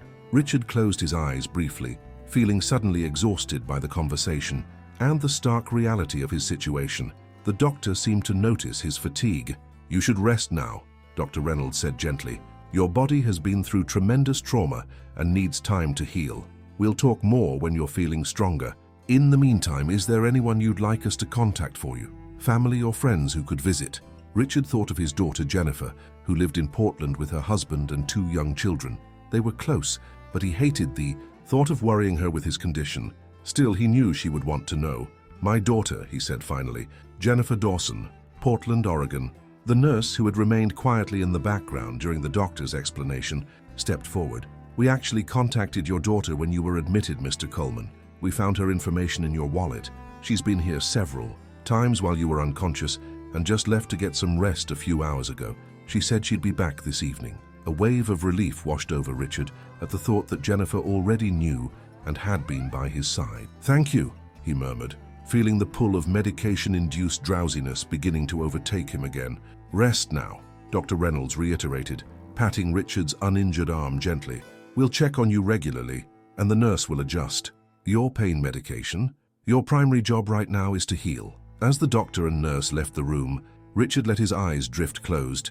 His last coherent thought before sleep reclaimed him was of the bear, not in its moment of fury during the attack, but as he had first seen it through his camera lens, powerful, majestic, perfectly adapted to its wilderness home. Despite everything, he couldn't bring himself to hate the creature that had nearly ended his life. It had simply been acting according to its nature in a territory humans had encroached upon. That understanding offered little comfort against the pain and the long recovery ahead, but somehow it seemed important to hold on to. When Richard next awoke, the hospital room was bathed in the golden light of late afternoon. His pain had subsided to a dull throb, presumably thanks to the adjusted medication flowing through his IV. As his eyes focused, he realized he wasn't alone. Jennifer sat in a chair beside his bed, her attention focused on the book in her lap.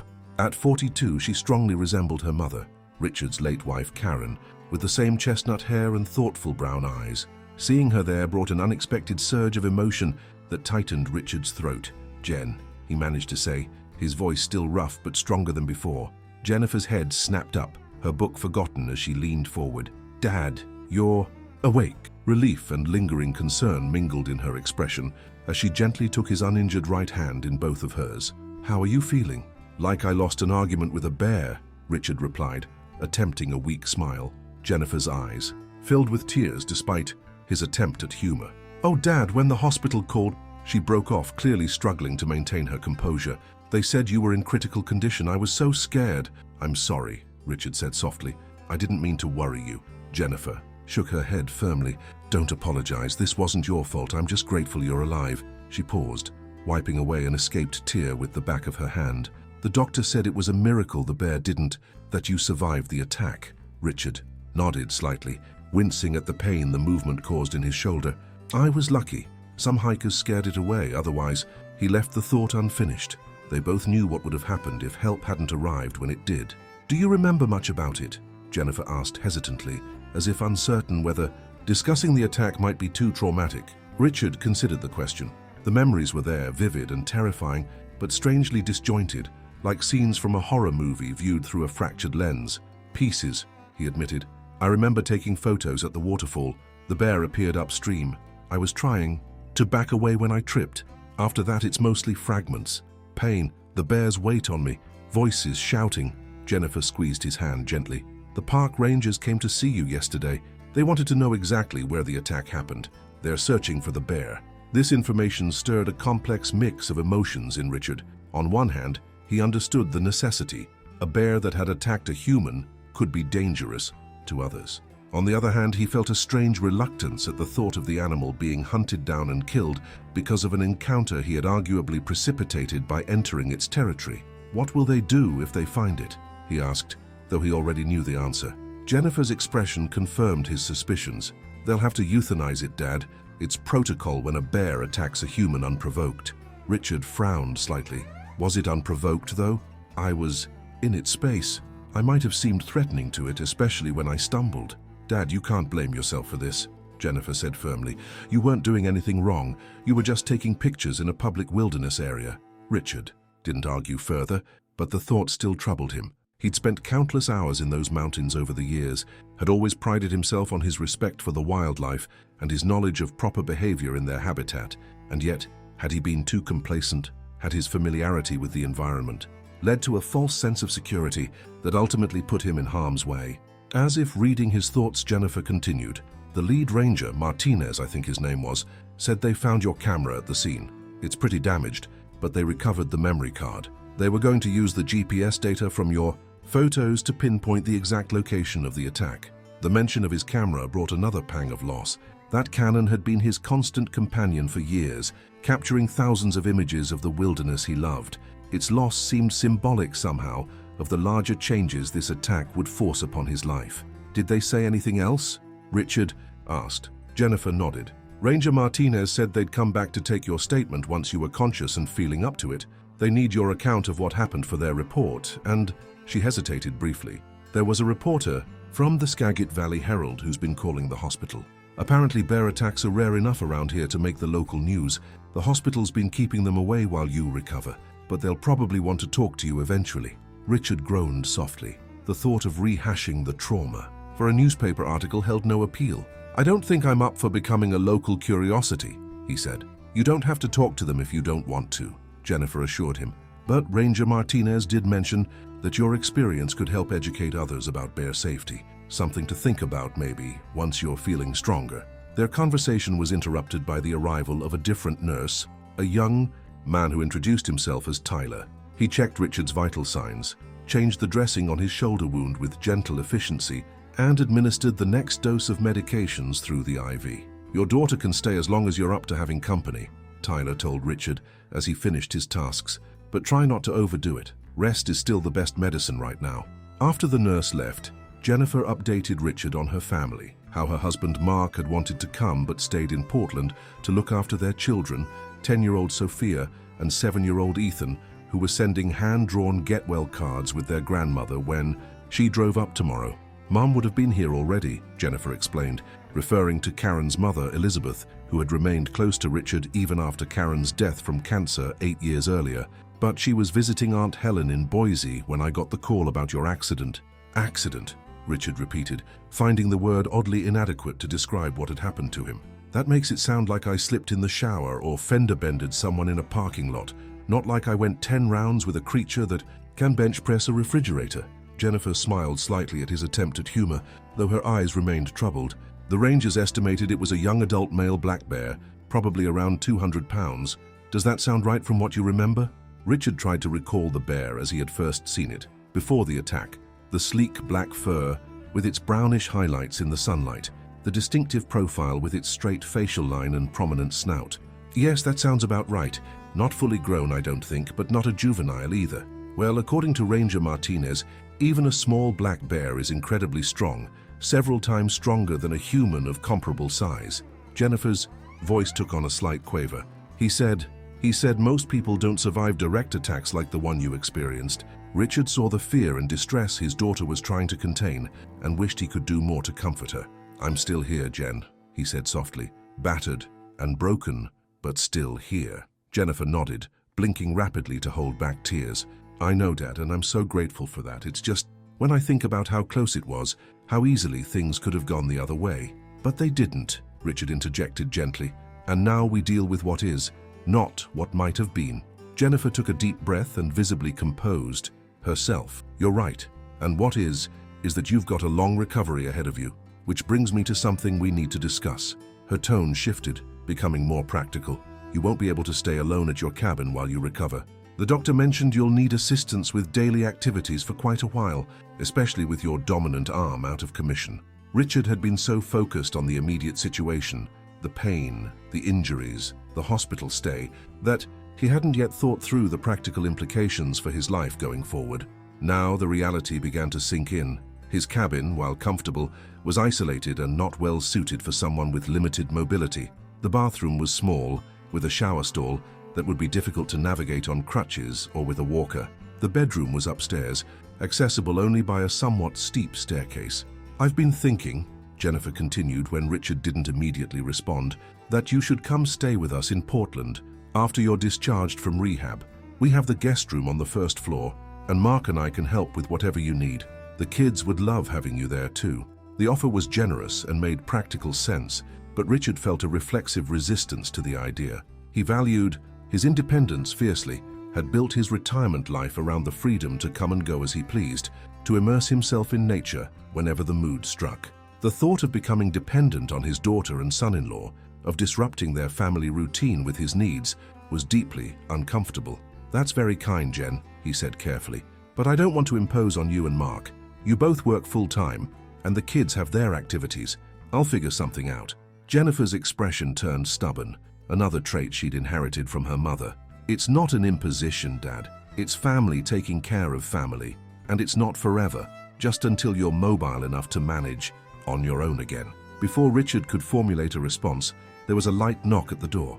A moment later, a man and woman in the distinctive uniform of the National Park Service entered the room. The man was tall and broad-shouldered, probably in his late 40s, with dark hair graying at the temples and a neatly trimmed mustache.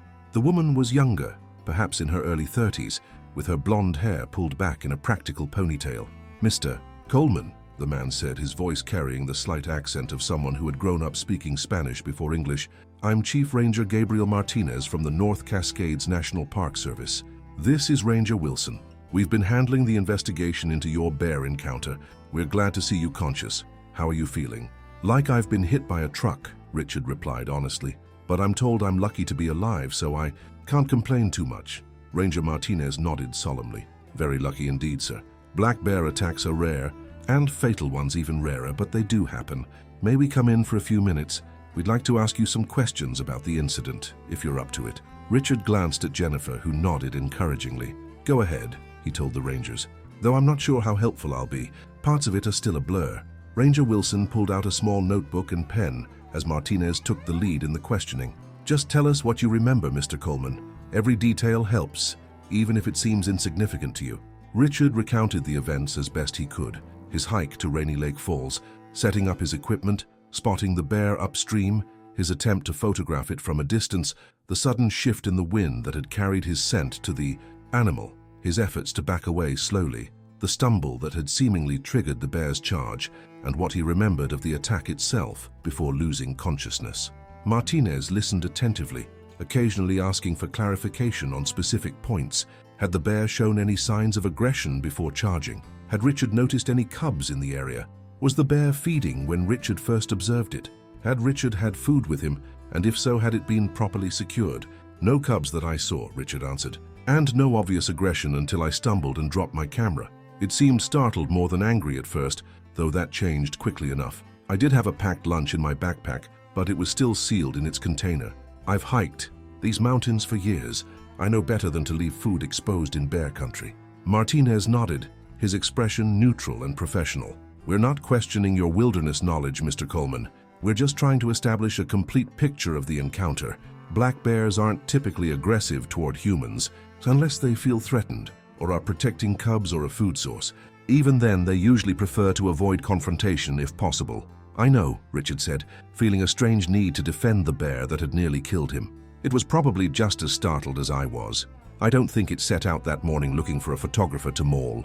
A ghost of a smile touched Martinez's lips at Richard's attempt at gallows humor. "No, sir, I don't imagine it did. But once a bear, any bear, has attacked a human, it's considered a potential ongoing threat.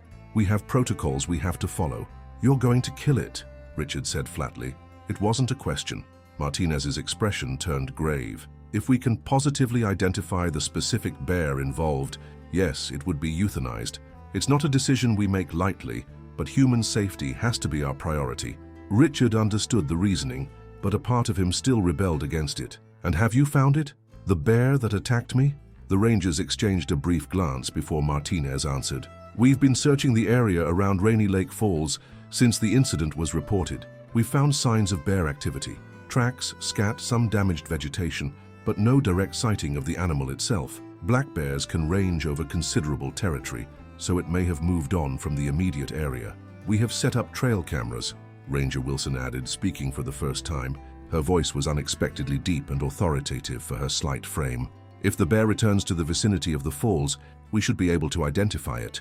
The search is ongoing." Richard wasn't sure how to feel about this information. On one hand, the thought of the same bear potentially attacking another hiker was troubling. On the other hand, there was something that seemed fundamentally unjust about hunting down and killing a wild animal for behaving according to its nature in its own territory. "We also recovered your camera equipment from the scene," Martinez continued, shifting topics slightly. "As your daughter may have mentioned, the camera itself sustained significant damage during the attack, but we were able to extract the memory card. With your permission, we'd like to keep the photographs you took of the bear. They could help us identify the specific animal if we locate a suspect bear." "Of course," Richard agreed readily, "though I'm not sure how useful they'll be. I only got a few shots before everything went sideways." "Every bit of information helps," Martinez assured him. "We've also taken statements from the hikers who intervened. Their quick action almost certainly saved your life, Mr. Coleman. They reported hearing your cries for help and the sounds of the attack from quite a distance. They used an air horn and bear spray to drive the animal away, then administered first aid until emergency services arrived." Richard felt a renewed surge of gratitude toward these unknown Good Samaritans. "I'd like to thank them if possible. Do you have their names?" Martinez nodded. "We can provide that information. They were a group of 4 outdoor education students from Western Washington University, led by their professor. They were on a wilderness first aid training expedition, which turned out to be fortunate timing for you." The irony wasn't lost on Richard. "So I provided them with a real-world test of their training, I suppose. One they hoped they'd never have to use, I'm sure," Martinez replied with a slight smile. "But they performed admirably under pressure. The young woman who took the lead, Lisa Hendricks, I believe her name was, has inquired about your condition several times. When you're feeling up to it, I can provide contact information if you'd like to reach out to them." "I would, yes, thank you." Martinez reached into his breast pocket and withdrew a small card which he placed on the bedside table. "This has my direct number. Once you're further along in your recovery, we'd like to get a more detailed statement from you for our official report. And if you remember any additional details about the bear or the encounter, please let us know. It could help with our identification efforts." Richard nodded, then winced at the pain the movement caused in his injured shoulder. Noting his discomfort, Ranger Wilson said, "We should let you rest now, Mr. Coleman. Thank you for speaking with us. We wish you a swift recovery." As the Rangers turned to leave, Richard called after them, "Ranger Martinez, if you do find the bear, is euthanizing it the only option?" Martinez paused at the door, his expression thoughtful. "In cases of unprovoked attacks that result in serious human injury, park policy is clear, but each situation is evaluated individually. I'll note your concern in my report." It wasn't much of a concession, but Richard appreciated the ranger's willingness to acknowledge his ambivalence. As the door closed behind the Park Service personnel, he let his head sink back into the pillow, suddenly exhausted by the conversation. Jennifer, who had remained silent during the ranger's questioning, leaned forward in her chair. "You look tired, Dad. I should go and let you rest." "No," Richard said quickly, reaching for her hand again. "Stay a little longer, please." Jennifer's expression softened. "Okay, but just for a bit. The nurse was right. You need your rest." They sat in companionable silence for a few minutes, the rhythmic beeping of the heart monitor providing a steady background cadence. Richard's thoughts drifted to the bear again, wondering where it was now, whether it was still in the vicinity of Rainy Lake Falls or had moved on to a different part of its range, perhaps still carrying the scent or taste of human blood that marked their violent encounter. "You're thinking about the bear," Jennifer observed, breaking the silence. "I can see it in your expression." Richard smiled faintly. Even as an adult, his daughter could read him with uncanny accuracy. "I can't help it," he admitted. "It's strange. I should hate it for what it did to me, but I don't. I feel, I don't know, connected to it somehow." Jennifer's brow furrowed in concern. "Dad, that sounds a bit like Stockholm Syndrome or something." Richard chuckled, then immediately regretted it as pain shot through his ribs. "No, it's not that. It's more an acknowledgement, I guess, that we're both part of the same natural world, playing our respective roles. The bear wasn't being malicious. It was just responding to what it perceived as a threat in the way evolution has programmed it to respond." "That's very philosophical of you," Jennifer said, sounding unconvinced. "But it nearly killed you, Dad, and it could hurt someone else if they don't find it." "I know," Richard sighed. "I understand why they have to follow their protocols. I just wish there were another way." Before Jennifer could respond, the door opened again and Dr. Reynolds entered, accompanied by another physician he introduced as Dr. Patel, an orthopedic specialist who had been involved in Richard's surgery. The two doctors conducted a thorough examination of Richard's injuries, explaining in greater detail the extent of the damage and the repairs they had made. The good news, Dr. Patel concluded after checking the range of motion in Richard's uninjured limbs, is that you were in excellent physical condition before the attack. That will significantly aid your recovery process.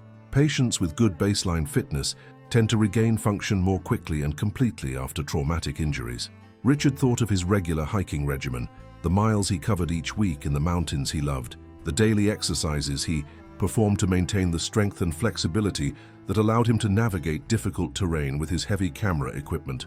Small consolation now, perhaps, but he was grateful for the habits that might speed his return to some semblance of normal life. "When BT Saturn, can I start physical therapy?"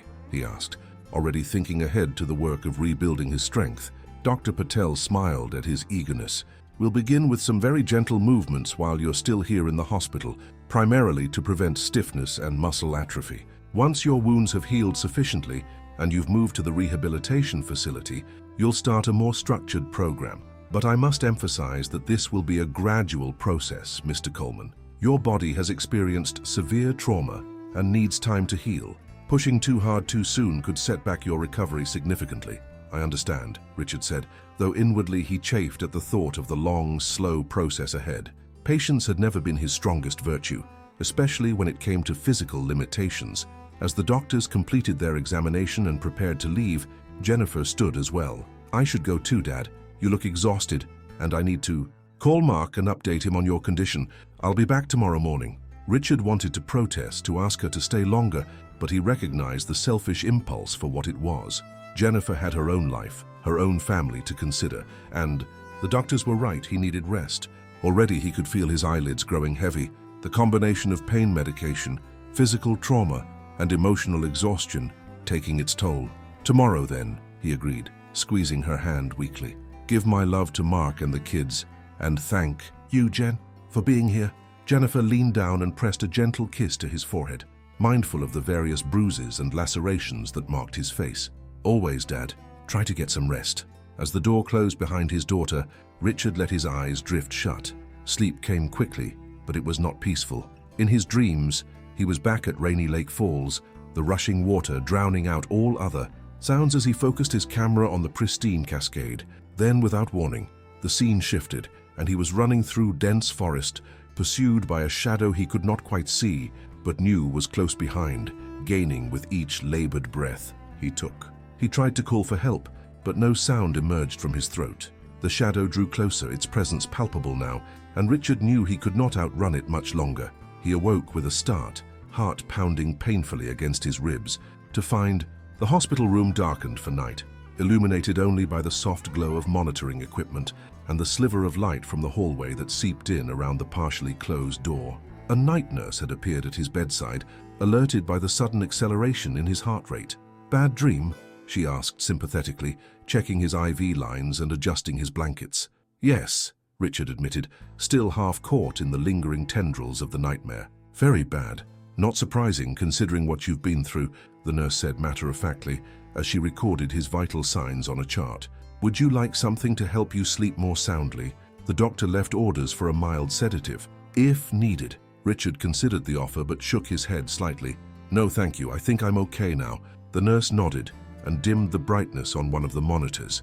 "Try to get back to sleep if you can. I'll be at the station right outside if you need anything." After she left, Richard lay awake in the darkened room, listening to the soft hum and beep of the machines that monitored his damaged body. He found himself thinking of home, not the Portland house where he had raised Jennifer with Karen, but his cabin near Marble Mount, the refuge he had created for himself after Karen's death, when the memories in their family home had become too painful to bear constantly. The cabin was rustic but comfortable, built in the 1950s by a Forest Service employee and renovated by Richard over the past 5 years. Its large windows faced west toward the mountains, providing spectacular sunset views that Richard never tired of photographing. The property was small, just under 2 acres, but bordered national forest land on 2 sides, giving it a feeling of spaciousness and privacy that Richard cherished. He thought of his small garden, where he grew vegetables in the summer months, the workshop in the detached garage where he maintained his photography equipment, the deck where he often sat in The evenings with a glass of wine, watching the light change on the distant peaks. The cabin was more than just a dwelling. It was an expression of the life he had chosen for himself after retirement, a physical manifestation of his love for the wilderness and his desire to live in closer harmony with it. Now, lying in a hospital bed more than 100 miles away, Richard wondered when or if he would ever return to that life. The injuries he had sustained would take months to heal, and even then, as the doctors had made clear, he might never regain full function. The thought of navigating the rough terrain around his cabin with a permanent limp or limited use of his arm seemed daunting, if not impossible. And yet, the alternative Jennifer had proposed, moving in with her family, in Portland becoming dependent on their care, was equally unappealing, though for different reasons. Richard loved his daughter, son-in-law, and grandchildren dearly, but the thought of imposing on their lives, of becoming a burden to them, was difficult to accept. Moreover, Portland, with its urban sprawl and constant noise, felt suffocating.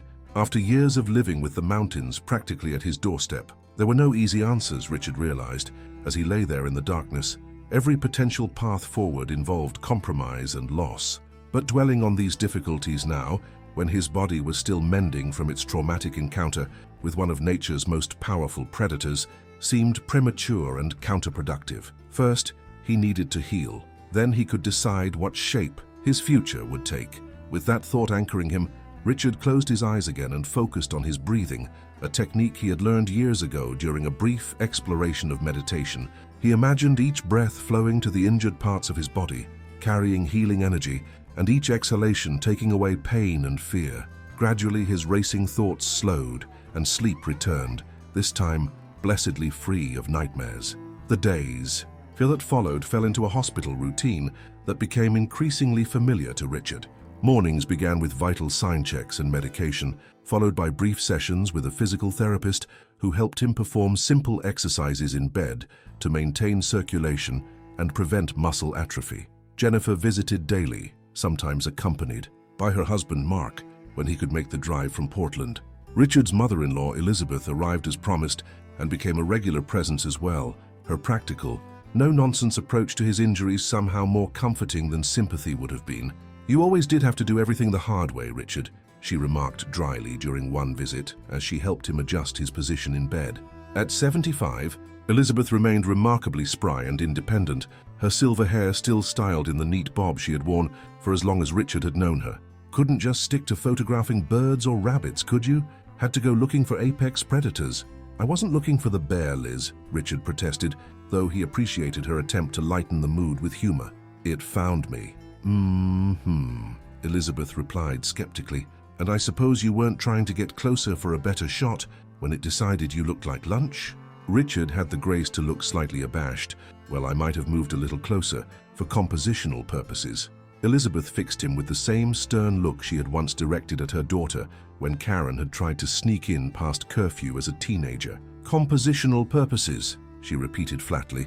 "I hope those purposes seem worth it now that you're held together with more hardware than my kitchen cabinets." Despite her acerbic comments, Elizabeth's presence was a comfort. She had always treated Richard as a son rather than merely a son-in-law, and her affection had never wavered even after Karen's death. Where Jennifer's concern manifested as worry and protectiveness, Elizabeth's took the form of practical assistance and unsentimental encouragement.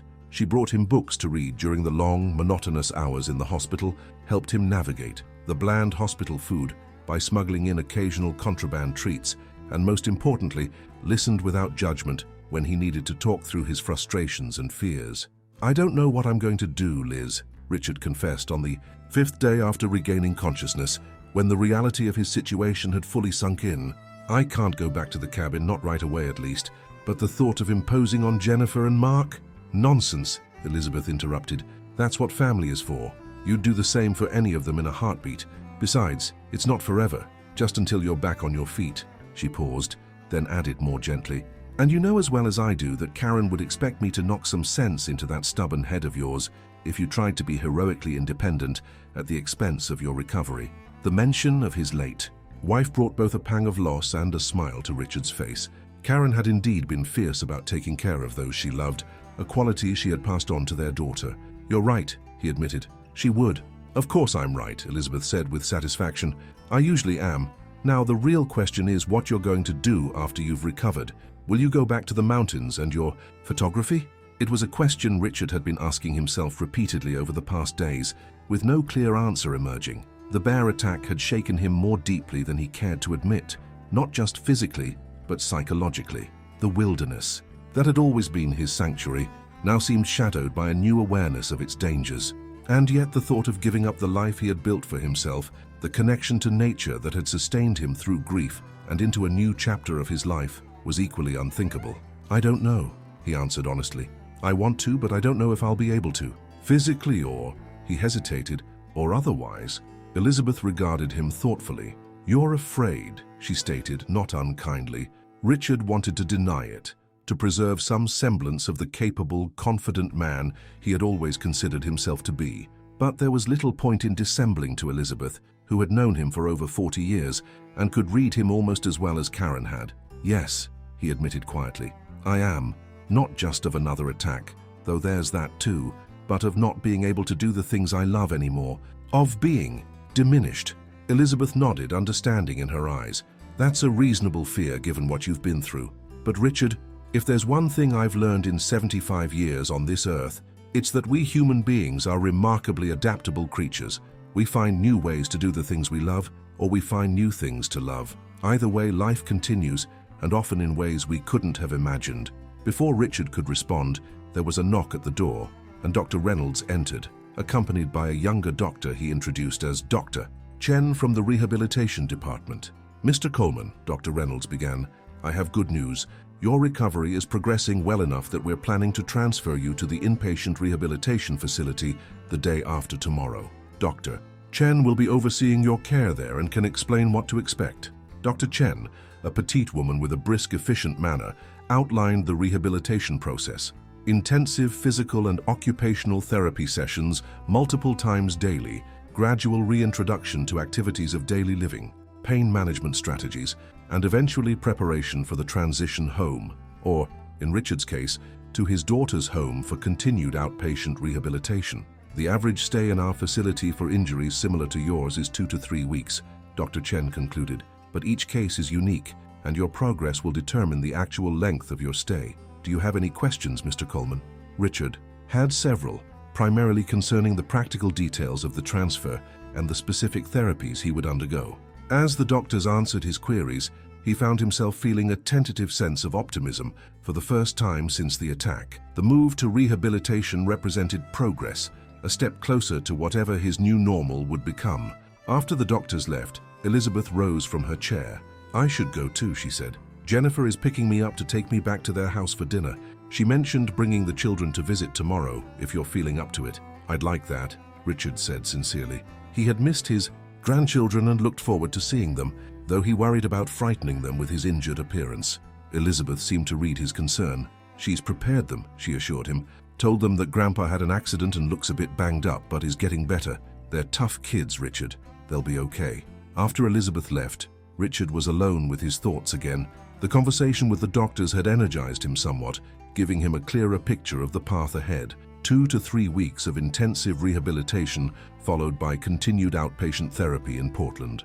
It was a concrete plan, something he could focus on rather than the nebulous uncertainties that had been plaguing him. The nurse brought his dinner, a bland assortment of hospital food that Richard picked at without much enthusiasm, and afterward he tried to read one of the books Elizabeth had brought him. But his concentration was poor, his mind continually drifting back to the North Cascades, to Rainy Lake Falls, to the bear.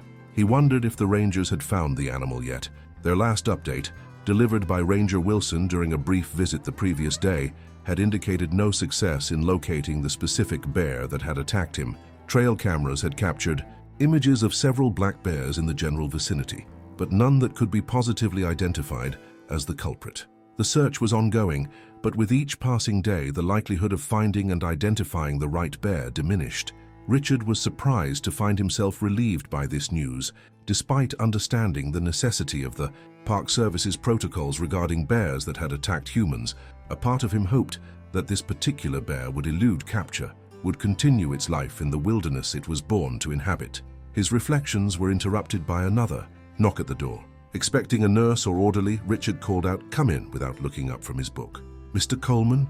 The unfamiliar female voice drew Richard's attention to the doorway, where a young woman stood, notebook in hand, her expression a careful blend of professional interest and sympathy. "I'm Sarah Lindstrom from the Skagit Valley Herald," she continued when Richard didn't immediately respond. "I was hoping I might be able to ask you a few questions about your experience with the bear at Rainy Lake Falls. Your story has generated quite a bit of interest in our community." Richard's instinctive reaction was to refuse. The last thing he wanted was to have his traumatic experience reduced to a sensational headline in the local paper. But before he could voice this refusal, he remembered Jennifer's comment about how sharing his experience might help educate others about bear safety. And Ranger Martinez had made a similar point.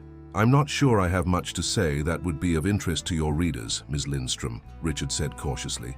The reporter moved a step further into the room, seemingly encouraged that he hadn't immediately dismissed her. "On the contrary, Mr. Coleman, bear attacks are extremely rare in our region.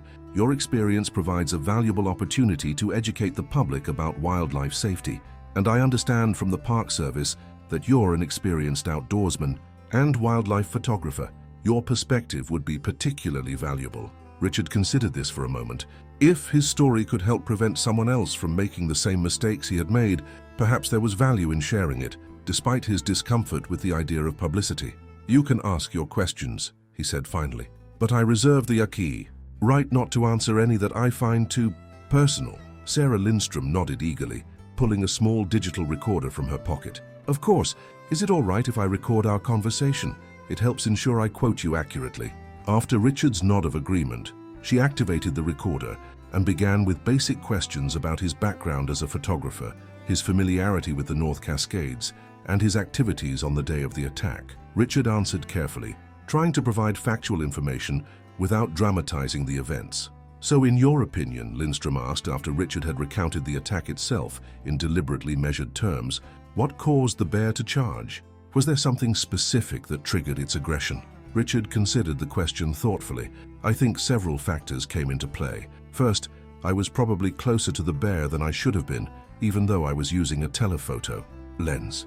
Second, when the wind shifted and carried my scent to the bear, it was startled. Bears have poor eyesight but an excellent sense of smell. Finally, when I stumbled and dropped my camera, the sudden movement and noise likely triggered the bear's fight-or-flight response.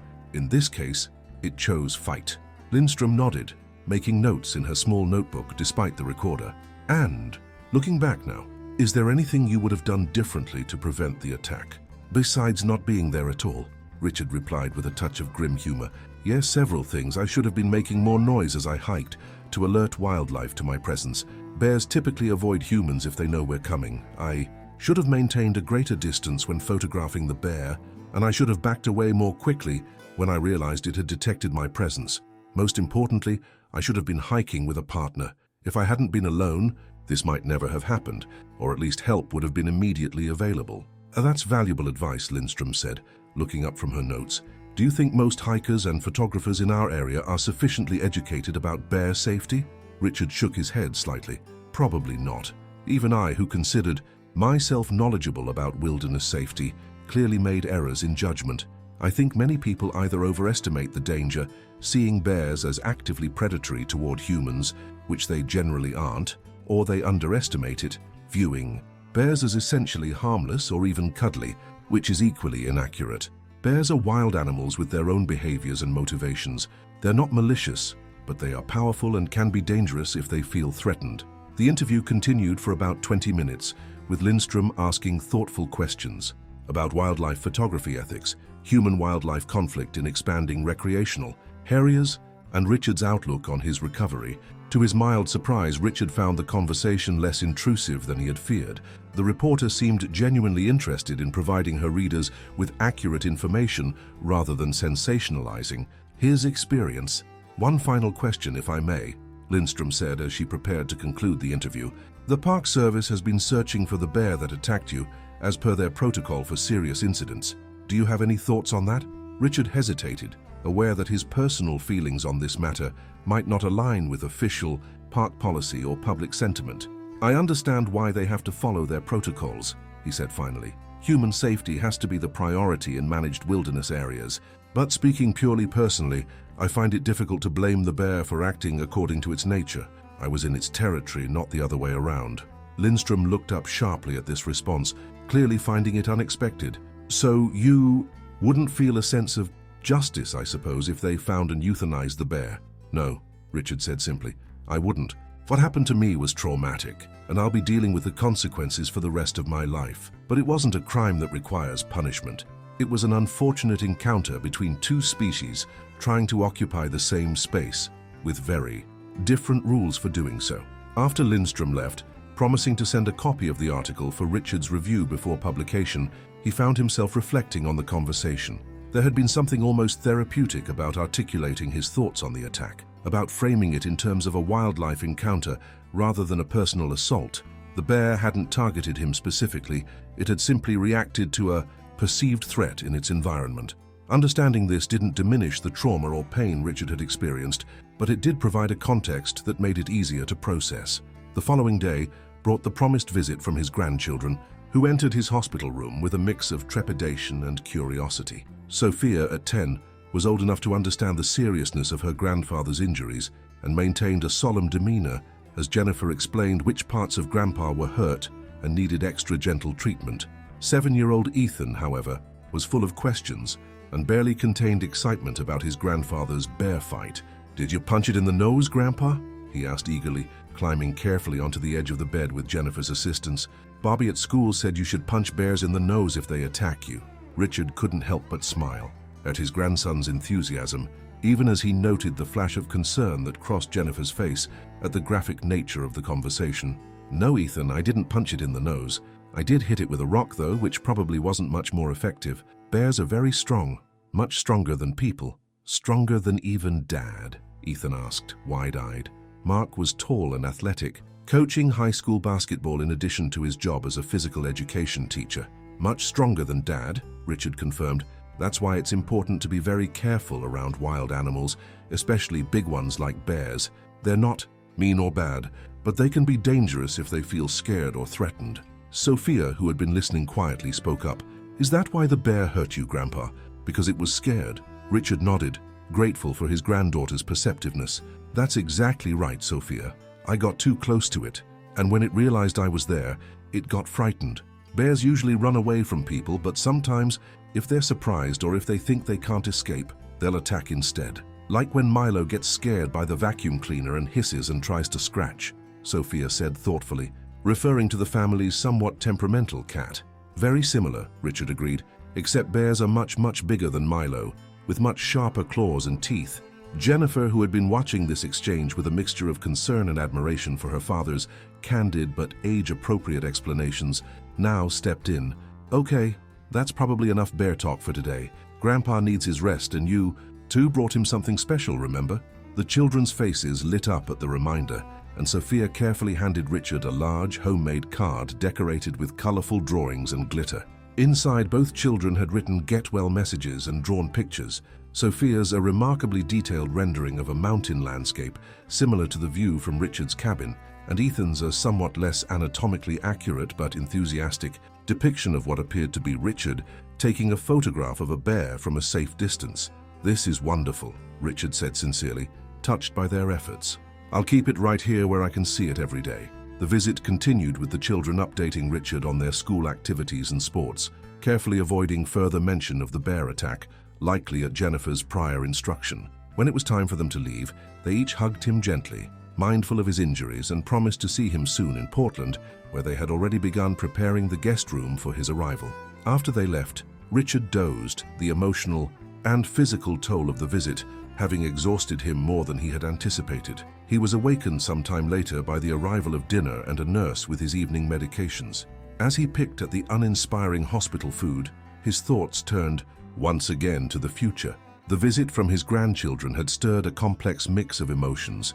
Their innocent acceptance of his injuries and their unquestioning assumption that he would recover and return to his normal activities had been heartening. But Richard was acutely aware of the gap between their expectations and the uncertain reality of his condition. Would he ever again be the active, independent grandfather who had taken them hiking and taught them to skip stones across mountain lakes? Or would they now know him only as a diminished version of that man, limited by physical constraints and perhaps by fear as well? These questions still occupied his mind the next morning as he was prepared for transfer to the rehabilitation facility. The process involved a final evaluation by Dr. Reynolds, completion of numerous forms and discharge paperwork, and a somewhat uncomfortable ambulance ride across the city to the Rehabilitation Center, a modern 4-story building adjacent to a large medical complex. The inpatient rehabilitation unit was a marked contrast to the hospital. While it still had the unmistakable character of a medical facility, nurses' stations, medical equipment, the pervasive scent of antiseptic, it was designed with a more home-like atmosphere. Richard's new room was private, but smaller than his hospital room, with large windows that overlooked a landscaped courtyard, walls painted in warm colors rather than institutional white, and furniture that looked less clinical and more residential. After being settled into his new accommodations by an efficient team of nurses and aides, Richard was introduced to the staff who would be overseeing his rehabilitation: Dr. Chen, whom he had already met; Brandon, his primary physical therapist; May, his occupational therapist; and Rachel, the social worker who would coordinate his eventual discharge planning. "Our goal here," Dr. Chen explained during this initial meeting, "is to help you regain as much function and independence as possible before you transition to outpatient care. We'll be working intensively on both your injured shoulder and leg, as well as maintaining and building strength in your unaffected limbs to compensate while you heal." Brandon, a muscular man in his 30s with an affable demeanor, outlined the physical therapy regimen Richard would follow. Initially, gentle range of motion exercises and strengthening activities, progressing to more challenging mobility, drills as his condition improved. "We'll start slowly," he assured Richard, "but we'll push you a little further each day. Recovery is about consistent effort, not heroic bursts." May, who would help Richard relearn everyday tasks that his injuries had complicated, dressing, bathing, eventually cooking and other household activities, emphasized the practical nature of occupational therapy. "Our sessions will be very concrete and goal-oriented," she said. "If there's a specific activity that's important to you, something you're particularly eager to get back to, we can tailor some of our work toward that." Richard thought immediately of his photography. While it might be months before he could hike the backcountry with a heavy camera pack again, perhaps he could begin working toward the fine motor control needed to operate his camera equipment. "Photography," he told May. "It's been my passion for years. I'd like to get back to it, even if in a limited way at first." May nodded, making a note on her tablet. "Excellent. That gives us a specific functional goal to work toward. We can incorporate exercises that will help rebuild the dexterity and strength you need for handling camera equipment." The meeting concluded with Rachel discussing the longer-term plans for Richard's transition to his daughter's home in Portland and eventual return to independent living. "We'll be in regular contact with your family to ensure everything is prepared for your discharge," she explained, "and we'll connect you with outpatient rehabilitation services in Portland to continue your therapy once you leave here." By the time the team departed, leaving Richard to rest before his first scheduled therapy session that afternoon, he felt simultaneously overwhelmed by the road ahead and cautiously optimistic about the structured approach to his recovery. The rehabilitation staff's matter-of-fact confidence that he would improve, their focus on concrete goals rather than limitations, provided a psychological boost that the more clinical environment of the acute care hospital had not. The days at the rehabilitation facility quickly fell into a new routine, more active and demanding than the hospital stay had been. Mornings began early with breakfast, followed by an hour of physical therapy, a rest period, then occupational therapy before lunch. Afternoons included another physical therapy session, time for independent exercises, and occasionally group activities with other patients, though Richard tended to avoid these, preferring solitude or visits from family to the forced camaraderie of the recreation room. The work was challenging and often painful. Each therapy session pushed Richard to the edge of his endurance, requiring him to use injured muscles and joints that protested every movement. He experienced setbacks, days when pain flared more intensely or when he couldn't achieve what he had managed the day before. But these were offset by small but significant victories. The first time he managed to stand unassisted for more than a minute, the day he successfully dressed himself. Without help, the afternoon he held a camera, brought by Jennifer at his request, and manipulated its controls with fingers that were gradually regaining their strength and sensitivity. Throughout this process, Richard was sustained by the visits from Jennifer, Mark, and his grandchildren, who came regularly despite the hour-long drive from Portland. Elizabeth too remained a constant presence, sometimes staying for days at Jennifer's house to help with the children, while Jennifer and Mark came to the rehabilitation center. These visits provided not just emotional support, but a tangible connection to the life that awaited him beyond the confines of medical facilities. It was during the third week of rehabilitation, as Richard was beginning to prepare for his discharge to Jennifer's home, that Ranger Martinez returned for what would be their final conversation. "Mr. Coleman," the ranger greeted him, finding Richard in the courtyard of the rehabilitation center, where he had been practicing walking with a cane under Brandon's supervision. "You're looking much improved since I last saw you." Richard, who had just completed a circuit of the courtyard's paved walkway and was resting on a bench, gestured for Martinez to join him. "I'm getting there," he acknowledged. "Still a long way to go, but progress is being made. What brings you here, Ranger? Have you found the bear?" Martinez shook his head as he sat beside Richard. "No, sir, we haven't. We've continued to monitor the area around Rainy Lake Falls, but there's been no sign of a bear matching the description of the one that attacked you. It's likely moved on to a different part of its range. After nearly a month with no further incidents in the area, we've scaled back the active search." Richard nodded, absorbing this news with mixed emotions. "So the bear is still out there somewhere?" "Most likely yes," Martinez confirmed, "but that's not necessarily cause for concern. As I mentioned before, black bear attacks on humans are extremely rare, and predatory attacks even rarer. Most bears, even those that have had negative encounters with humans, prefer to avoid people entirely." "I'm not concerned," Richard said, realizing as he spoke that it was true. "Not for others, at least. The Park Service has posted warnings in the area, I assume? Advised hikers to be cautious?" Martinez nodded. "Yes, we've placed additional signage at trailheads and visitor centers, and our rangers are providing extra bear safety information during their interactions with park visitors. We've also temporarily closed the immediate area around Rainy Lake Falls to allow things to settle down. And my story in the Skagit Valley Herald probably served as an additional warning," Richard added. The article had been published the previous week, and to Richard's relief, it had been a thoughtful piece focusing more on wilderness safety and human-wildlife coexistence than on the sensational aspects of the attack itself. "It did," Martinez agreed. "Ms. Lindstrom did a commendable job with that piece. Several visitors have mentioned it when speaking with our rangers." He paused, studying Richard's face. "But I have to ask, Mr. Coleman, are you concerned for yourself? About returning to the wilderness, I mean. Many people who experience what you did find it difficult to go back." The question was one Richard had been asking himself repeatedly over the past weeks. During the darkest days of his initial recovery, he had wondered if he would ever want to set foot in the backcountry again, if the trauma of the attack had permanently severed his connection to the wilderness he loved. But as his body had begun to heal, as the acute terror of the experience had gradually subsided into a more manageable memory, his perspective had shifted. "I do plan to go back," Richard said after a moment of reflection. "Not immediately, of course. I have months of recovery ahead of me, but eventually, yes. The mountains are too important to me to give them up entirely." He smiled slightly. "Though I expect I'll be a bit jumpier around berry patches and rushing water than I used to be." Martinez returned the smile with understanding. "That's a perfectly reasonable response. A healthy respect for wildlife and an awareness of potential dangers doesn't have to mean fear. It can actually make your wilderness experiences safer." "That's my hope," Richard agreed, "and I'll certainly be implementing some changes when I do return. No more solo hikes in remote areas, for one thing. I'll use my telephoto lenses more judiciously when photographing wildlife, and I'll be much more diligent about carrying bear spray and knowing how to use it properly. All excellent precautions," Martinez said approvingly.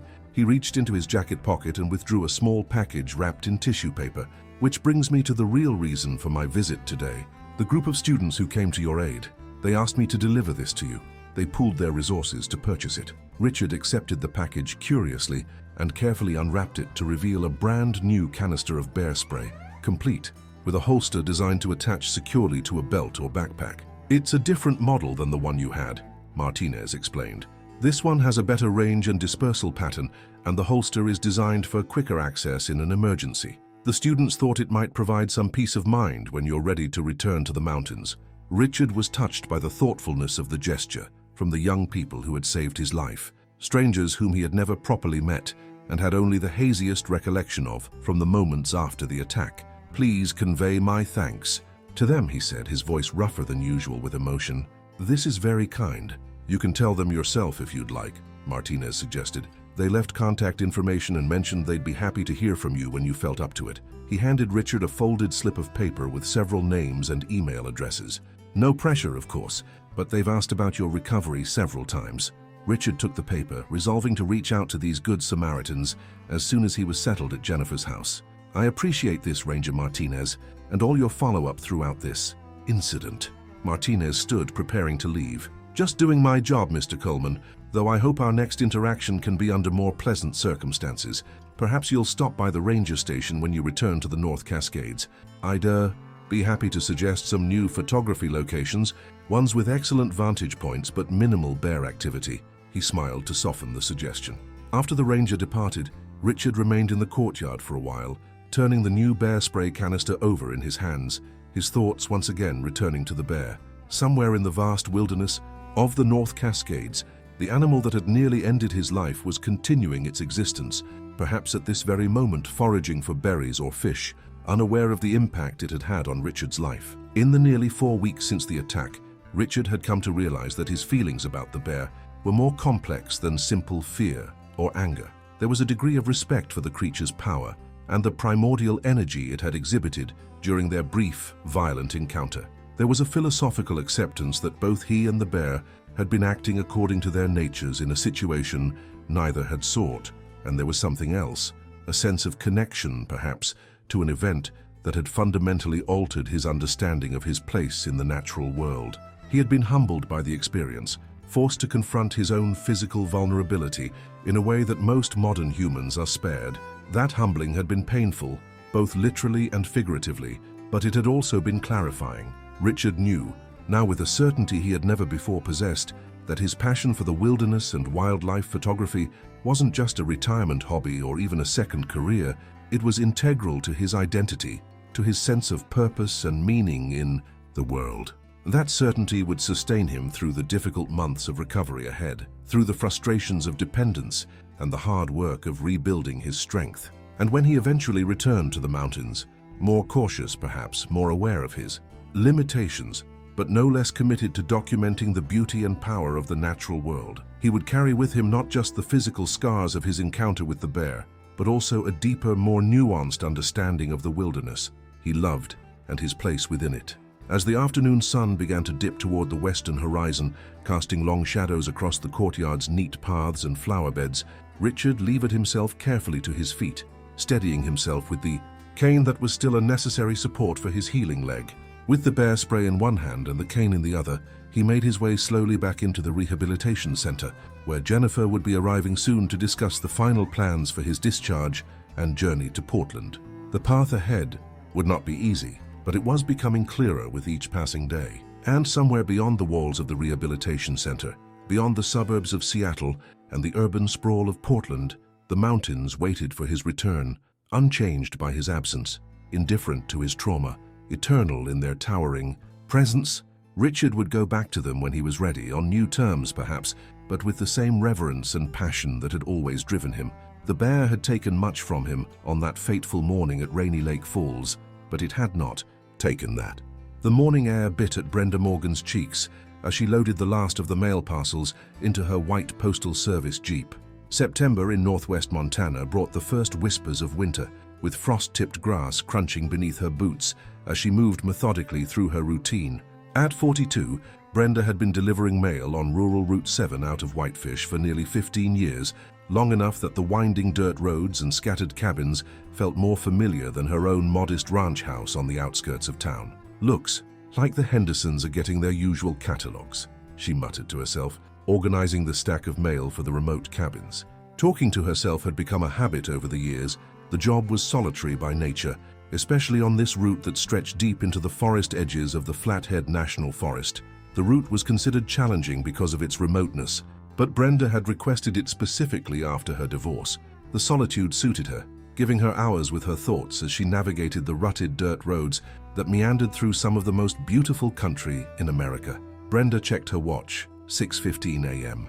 She liked to get an early start, especially as the days grew shorter. Her supervisor, Dale Potter, had told her just yesterday that they were considering adjusting winter schedules, pushing deliveries to earlier in the day to avoid having their carriers on remote roads after dusk. The bears were getting more active as they prepared for hibernation, and there had been more sightings than usual this year. "Be extra careful out there," Dale had cautioned, his usual gruff tone softened with genuine concern. "Fish and wildlife." Says the berry crop was weak this summer.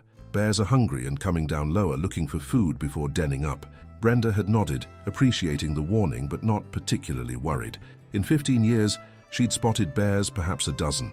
Times mostly black bears that quickly disappeared into the undergrowth at the sound of her vehicle. She'd only seen a grizzly twice, both times from a safe distance. Still, she kept bear spray clipped to her belt, standard procedure for postal workers in bear country. The Jeep's engine turned over with a familiar rumble, and Brenda let it warm up while she took a final sip of coffee from her thermos. The vehicle was old but reliable, like most in the rural postal fleet. Its high clearance and four-wheel drive were essential for navigating the rough terrain, especially after rain. Turned the dirt roads to slick mud. The front passenger seat and back were filled with sorted bundles of mail and a few packages, organized by delivery order. As she pulled out of the Whitefish post office parking lot, the sky was just beginning to lighten, transitioning from inky black to deep blue. Brenda kept the radio off for the first hour of her route, preferring the sounds of the awakening forest. The initial deliveries were simple, mailboxes clustered at the ends of driveways, not far from the main county road. As the sun rose fully over the mountains to the east, casting long shadows through the pines, Brenda turned onto Forest Service Road 9174, a narrow dirt track that wound deeper into the wilderness. This was the part of her route that most other carriers avoided. 9 cabins scattered over 20 miles of rough road, some occupied year-round by people who valued privacy above convenience, others used only seasonally by hunters or those seeking temporary escape from urban life. Today, 6 of the 9 cabins would receive mail. The Jeep bounced over a washboard section of road, and Brenda slowed, gripping the steering wheel more firmly. The aspens were beginning to turn, splashes of gold among the dark green pines. She rolled down her window, breathing in the crisp air scented with pine resin and the earthy smell of the forest floor. This was why she loved this route, despite its challenges, moments of extraordinary beauty that most people never experienced. After delivering to the Warner cabin, Brenda continued deeper into the forest. The next delivery was the old Stevens, placed nearly 4 miles further along the increasingly rough road. Frank Stevens was something of a local legend, a former forestry professor who had gone native 30 years ago, building a cabin largely with his own hands and living primarily off the land. His mail typically consisted of scientific journals and the occasional letter from former colleagues.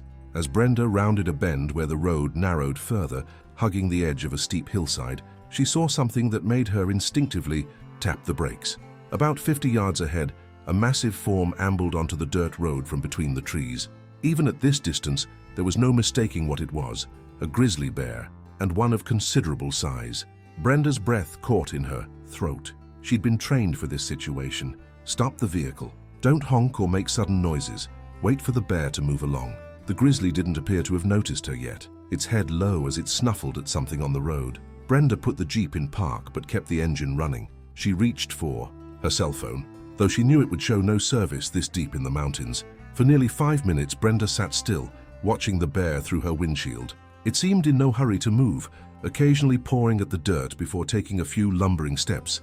In the slanted morning light, its fur appeared golden brown, with the distinctive shoulder hump clearly visible. Brenda estimated it weighed at least 600 pounds, a male given its size. "Come on, big guy," she whispered. "Move along now." As if hearing her, the bear finally raised its head, nose twitching as it caught her scent, or perhaps heard the idling engine. Instead of moving away, however, it turned to face the Jeep directly, its small eyes focusing on the vehicle. Brenda felt a flutter of unease. Most bears, even grizzlies, typically avoided human contact. The bear took a step toward her, then another. Brenda's training ran through her mind. If a bear approaches your vehicle, use the horn to scare it away. She gave the horn a quick tap, a short blast that echoed through the trees. It was the wrong decision.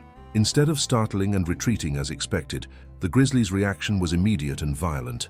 With surprising speed for such a large animal, it charged directly at the Jeep. Brenda had no time to shift into reverse before the bear was upon her, rising on its hind legs next to the driver's side door, its massive form blocking out the morning light. The impact as the bear slammed its paws against the door made the entire vehicle rock. Brenda frantically tried to roll up her window, which she'd left partially open. But before she could, the bear thrust one powerful paw through the opening. The window glass shattered, raining fragments across the interior as the bear's claws tore into the door panel. Brenda screamed, instinctively throwing herself toward the passenger seat, but not before feeling a searing pain across her left arm. The bear's claws had caught her sleeve and the flesh beneath, tearing through her postal uniform and skin alike. Warm blood immediately soaked her arm as she scrambled away from the window. The bear roared, a sound so deep and primal it seemed to vibrate through Brenda's chest. Its face appeared in the broken window frame, jaws open to reveal yellowed teeth, hot breath fogging in the cool morning air. With her right hand, Brenda fumbled for the gear shift, managing to jam the Jeep into reverse. She pressed the accelerator, and the vehicle lurched backward. The sudden movement caused the bear to lose its grip on the door. As the Jeep gained speed in reverse, the grizzly dropped to all fours, huffing and swinging its massive head. Brenda kept her foot pressed hard on the accelerator, steering one-handed, while trying to ignore the throbbing pain in her left arm. Blood dripped onto her uniform pants and the floor mat as she navigated backward around the bend she had just passed. Once the bear was out of sight, Brenda shifted into drive and turned the Jeep around on the narrow road, a difficult maneuver with one hand that left the vehicle perilously close to the steep drop-off. Her heart hammered in her chest, her breathing coming in ragged gasps as the adrenaline coursed through her system. Oh God," she repeated, glancing at her arm. The sleeve of her uniform was shredded, and beneath it, she could see 3 distinct gashes running from just below her elbow nearly to her wrist. The wounds were deep enough that she caught a glimpse of something white, tendon or bone she couldn't tell, before fresh blood welled up and obscured it. Brenda knew she needed medical attention quickly. The closest help would be back at the E.E. Warner cabin, where she'd made a delivery just 20 minutes earlier. Tyler Warner was a registered nurse who worked shifts at the hospital in Kalispell. If she was lucky, he'd be home and not on duty.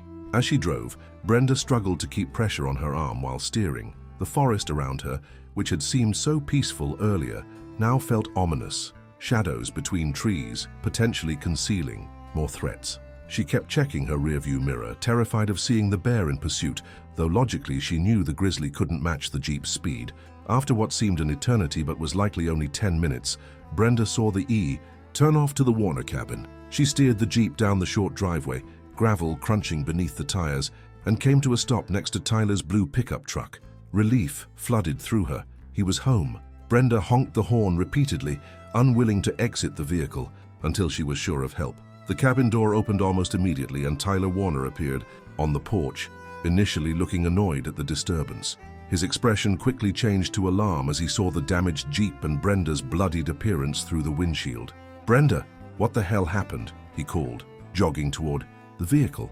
"Bear," she managed to say as he opened the passenger door. "Grizzly, up the road, it attacked the Jeep." Tyler's nurse training kicked in immediately. "Let me see your arm," he said, helping her from the vehicle. Brenda felt lightheaded. As she stood, the adrenaline beginning to ebb and the full pain of her injuries making itself known. Tyler supported her weight as they moved toward the cabin. "Nancy," he called to his wife inside, "get the first aid kit and call 911. Inside the rustic but well-maintained cabin, Tyler helped Brenda to the couch. Nancy Warner, a petite woman with graying blonde hair, appeared with a large plastic container that Brenda recognized as the type of comprehensive medical kit that many remote homeowners kept. "The landline's not working again," Nancy said tensely. "Cell service is out too." Tyler nodded grimly as he carefully cut away the sleeve of Brenda's uniform. "We'll have to take her in ourselves. Those cuts need proper medical attention." Brenda winced as he began cleaning the wounds with antiseptic. "How bad is it?" she asked, unable to look directly at her arm. "You'll need stitches," Tyler said, his voice professionally calm. "Probably a lot of them. The good news is, I don't think any major blood vessels were hit, or you'd be in much worse shape. But there could be damage to tendons or muscles. We need to get you to the hospital in Kalispell." Nancy was already gathering supplies, clean towels, bottled water, a blanket. "I'll get a compression bandage on this to control the bleeding." "For the drive," Tyler explained as he worked. "Then we'll load you up in my truck." "My Jeep," Brenda said, suddenly remembering. "The mail? Don't worry about that now," Tyler assured her. "We'll call your supervisor from the road once we get cell service. The bears can have the catalogs." Despite the pain, Brenda managed a weak smile at his attempt at humor. The shock was setting, now making her feel cold despite the warmth of the cabin. As Tyler wrapped her arm tightly in gauze and an elastic bandage, she found herself replaying the attack in her mind. The bear's sudden charge, the sound of breaking glass, the terrifying moment when those claws had caught her arm. There was no warning, she murmured. I honked just like they told us to do in training, and it went crazy. Tyler nodded as he secured the bandage. Something wasn't right with that bear. They don't usually react that way unless they're startled or if it's a sow with cubs. It was a male, I think, big one, at least 600 pounds. Nancy returned with Brenda's purse from the Jeep and helped her stand. Tyler will get you to the hospital. I'll stay here and try to get through to someone on the radio to warn them about the bear. The drive to Kalispell's Regional Medical Center took nearly an hour, much of it over rough roads before they reached the highway. Tyler drove as quickly as safety allowed, occasionally glancing at Brenda in concern. The compression bandage had slowed the bleeding, but blood had begun to seep through in spots. Still with me? Tyler asked, after a particularly quiet stretch. Brenda nodded, though she felt increasingly disconnected from her surroundings. Her thoughts foggy, just tired, and it hurts. That's normal. You're in shock, and those are deep lacerations. But you're doing great, Brenda. We'll be at the hospital soon. As they finally approached cell service range near the highway, Tyler handed Brenda his phone. Can you call your supervisor? Let them know what happened. With her good hand, Brenda dialed the familiar number of the Whitefish post office. When Dale Potter answered, she struggled to keep her voice steady as she explained the situation. Jesus, Brenda, Dale said, his voice tight with concern. Are you okay? Where are you? Now, heading to Kalispell with Tyler Warner. My arm's pretty torn up. The Jeep is at the Warner place. Windows broken, doors all dented. Don't worry about any of that. I'll call Fish and Wildlife right away to report the bear. And I'll come to the hospital as soon as I can arrange coverage here. The Stevens delivery, Brenda said. And the others further up? Forget it, Dale said firmly. No one's going up that road until we know it's safe. Those folks can wait a day or two for their mail. By the time they reached the emergency room entrance at Kalispell Regional Medical Center, Brenda was drifting in and out of awareness. The pain in her arm now a relentless throbbing that seemed to pulse with her heartbeat.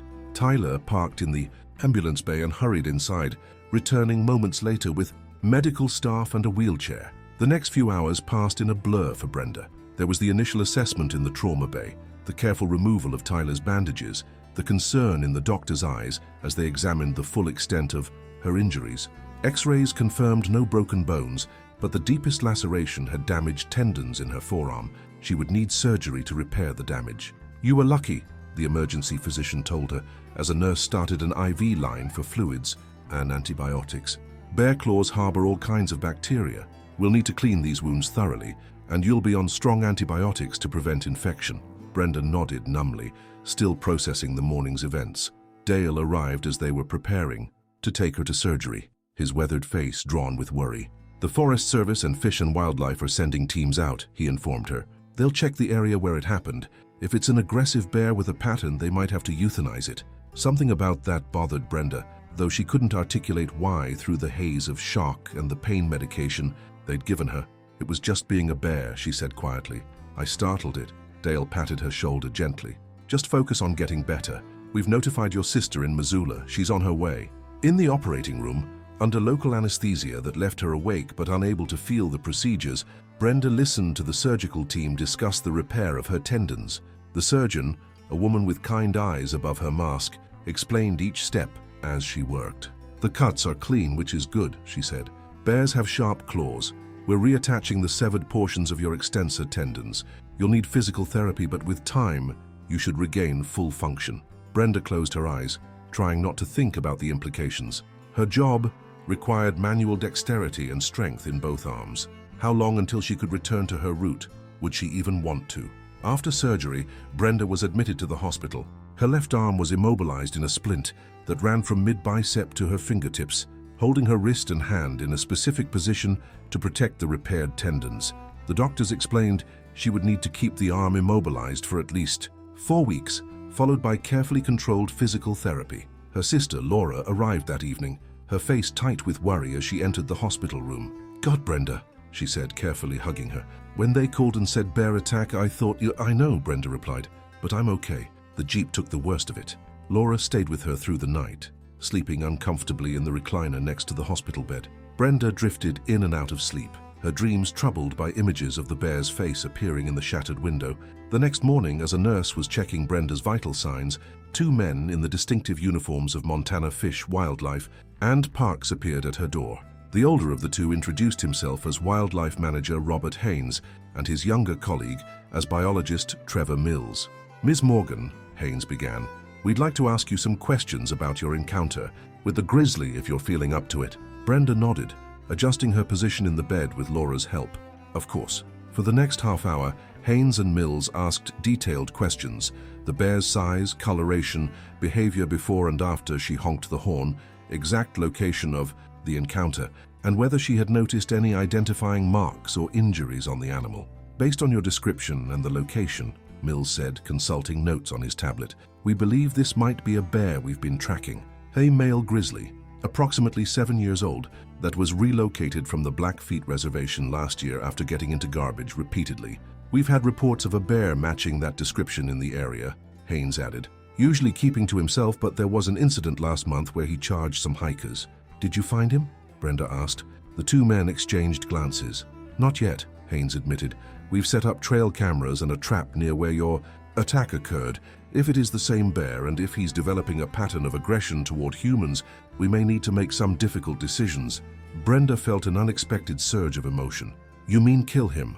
"That would be a last resort," Mills assured her, "but a grizzly that associates vehicles or humans with food, or one that's losing its natural fear of people, can be extremely dangerous." "He didn't seem hungry," Brenda said. "Just angry. Territorial maybe, like I was trespassing." Haynes nodded thoughtfully. "That's valuable observation. Was there anything on the road that might have attracted him? Food source? Animal carcass?" Brenda tried to remember. "He was sniffing at something on the road before he noticed me. I couldn't see what it was." "We'll investigate further," Haynes promised. "For now, the Forest Service has closed that road temporarily. We've notified residents in the area to be on high alert." After the wildlife officials left, Dale Potter arrived with news from the post office. "We've rearranged the routes temporarily," he told Brenda. "Jim Cooper is covering the accessible parts of your route, but we're holding mail for the cabins past Warner's until further notice." Brenda nodded, feeling a strange mix of guilt and relief. Those people depend on their deliveries. "They depend on living mail carriers too," Dale said firmly. "No one blames you, Brenda. This is part of the risk of delivering in bear country. We all know that." Laura, who had been quietly listening, spoke up. "Will she have a job to come back to?" "When she's recovered." Dale looked offended at the question. "Of course she will. Brenda's one of our best, and the union makes sure we take care of our people after workplace injuries." He turned back to Brenda. "The postal inspectors will want a full report for their records, but that can wait until you're feeling better." That afternoon, Dr. Sophia Chen, the hand and microsurgery specialist who had repaired Brenda's tendons, came to discuss her recovery plan. "The surgery went well," she explained, examining the splint and the visible portions of Brenda's arm. "But bear claws carry significant bacteria. Despite how clean the cuts looked, we'll keep you on IV antibiotics for at least another day, then switch to oral antibiotics for several weeks." "When can I go home?" Brenda asked. "Tomorrow, if everything continues to look good," Dr. Chen replied. "You'll need someone to help you for the first week or so. Daily activities will be challenging with your dominant arm immobilized." Laura immediately volunteered to stay with Brenda. "I can take a week off work. After that, we'll figure something out." As evening approached, Brenda received another visitor, Frank Stevens, the reclusive former professor, whose cabin had been her intended destination when the bear attacked. He appeared uncomfortable in the hospital setting, his wild gray beard and weathered clothing marking him as someone more at home in the wilderness than among people. "Ms. Morgan," he said, awkwardly holding a small wooden carving of a bear in his gnarled hands. "I came as soon as I heard what happened. Tyler Warner hiked up to tell me, since the roads closed." Brenda was touched by the gesture. Stevens was known for valuing his privacy. The fact that he'd come all the way to Kalispell to see her was unexpected. "Thank you for coming, Mr. Stevens. I'm sorry your Scientific American will be late this month." A smile creased his weathered face. "I think I'll survive the wait." He placed the carving on her bedside table. "I made this, not to make light of what happened, but, well, the bear spirit is powerful in our mountains. Respect, not fear, is what they ask of us." Brenda studied the carving, a grizzly standing on its hind legs, remarkably detailed given its small size. "It's beautiful," she said sincerely. Stevens nodded, seeming satisfied. "I've lived alongside the grizzlies for 3 decades. They're not monsters, just wild creatures following their nature. This one, though, something must have been wrong. They don't attack vehicles normally. The wildlife officers think it might be a bear that was relocated last year. Stevens frowned. Relocation rarely works as they hope. Bears have extraordinary memory and navigation skills. They often try to return to their original territory, and the journey makes them stressed, hungry, and more likely to take risks around humans. They talked for a while longer, Stevens sharing his knowledge of grizzly behavior and ecology in a way that Brenda found oddly comforting. Understanding the bear as a complex creature, rather than simply a threat, helped diminish some of the fear that had been growing since the attack. After Stevens left, Brenda found herself increasingly fatigued, the day's visitors and conversations having drained her limited energy. As twilight deepened outside her window, she drifted towards sleep, the bear carving watching over her from the bedside table. Her dreams that night were vivid and unsettling. In them, she was not in her jeep, but standing on the forest road, directly facing the grizzly. In the dream-logic way of nightmares, she couldn't move as the bear approached, its eyes holding an intelligence that seemed almost human. Just before it reached her, the bear spoke in Frank Stevens' voice. Respect, not fear. Brenda woke with a start, her heart racing. The hospital room was dim, illuminated only by the muted lights of medical equipment and the glow from the hallway through the partially open door. Laura was asleep. In the recliner, her soft snoring a comforting presence. For several minutes, Brenda lay awake, the dream lingering in her consciousness. The fear remained, certainly. She'd experienced a trauma that would not quickly fade, but something else had begun to form alongside it.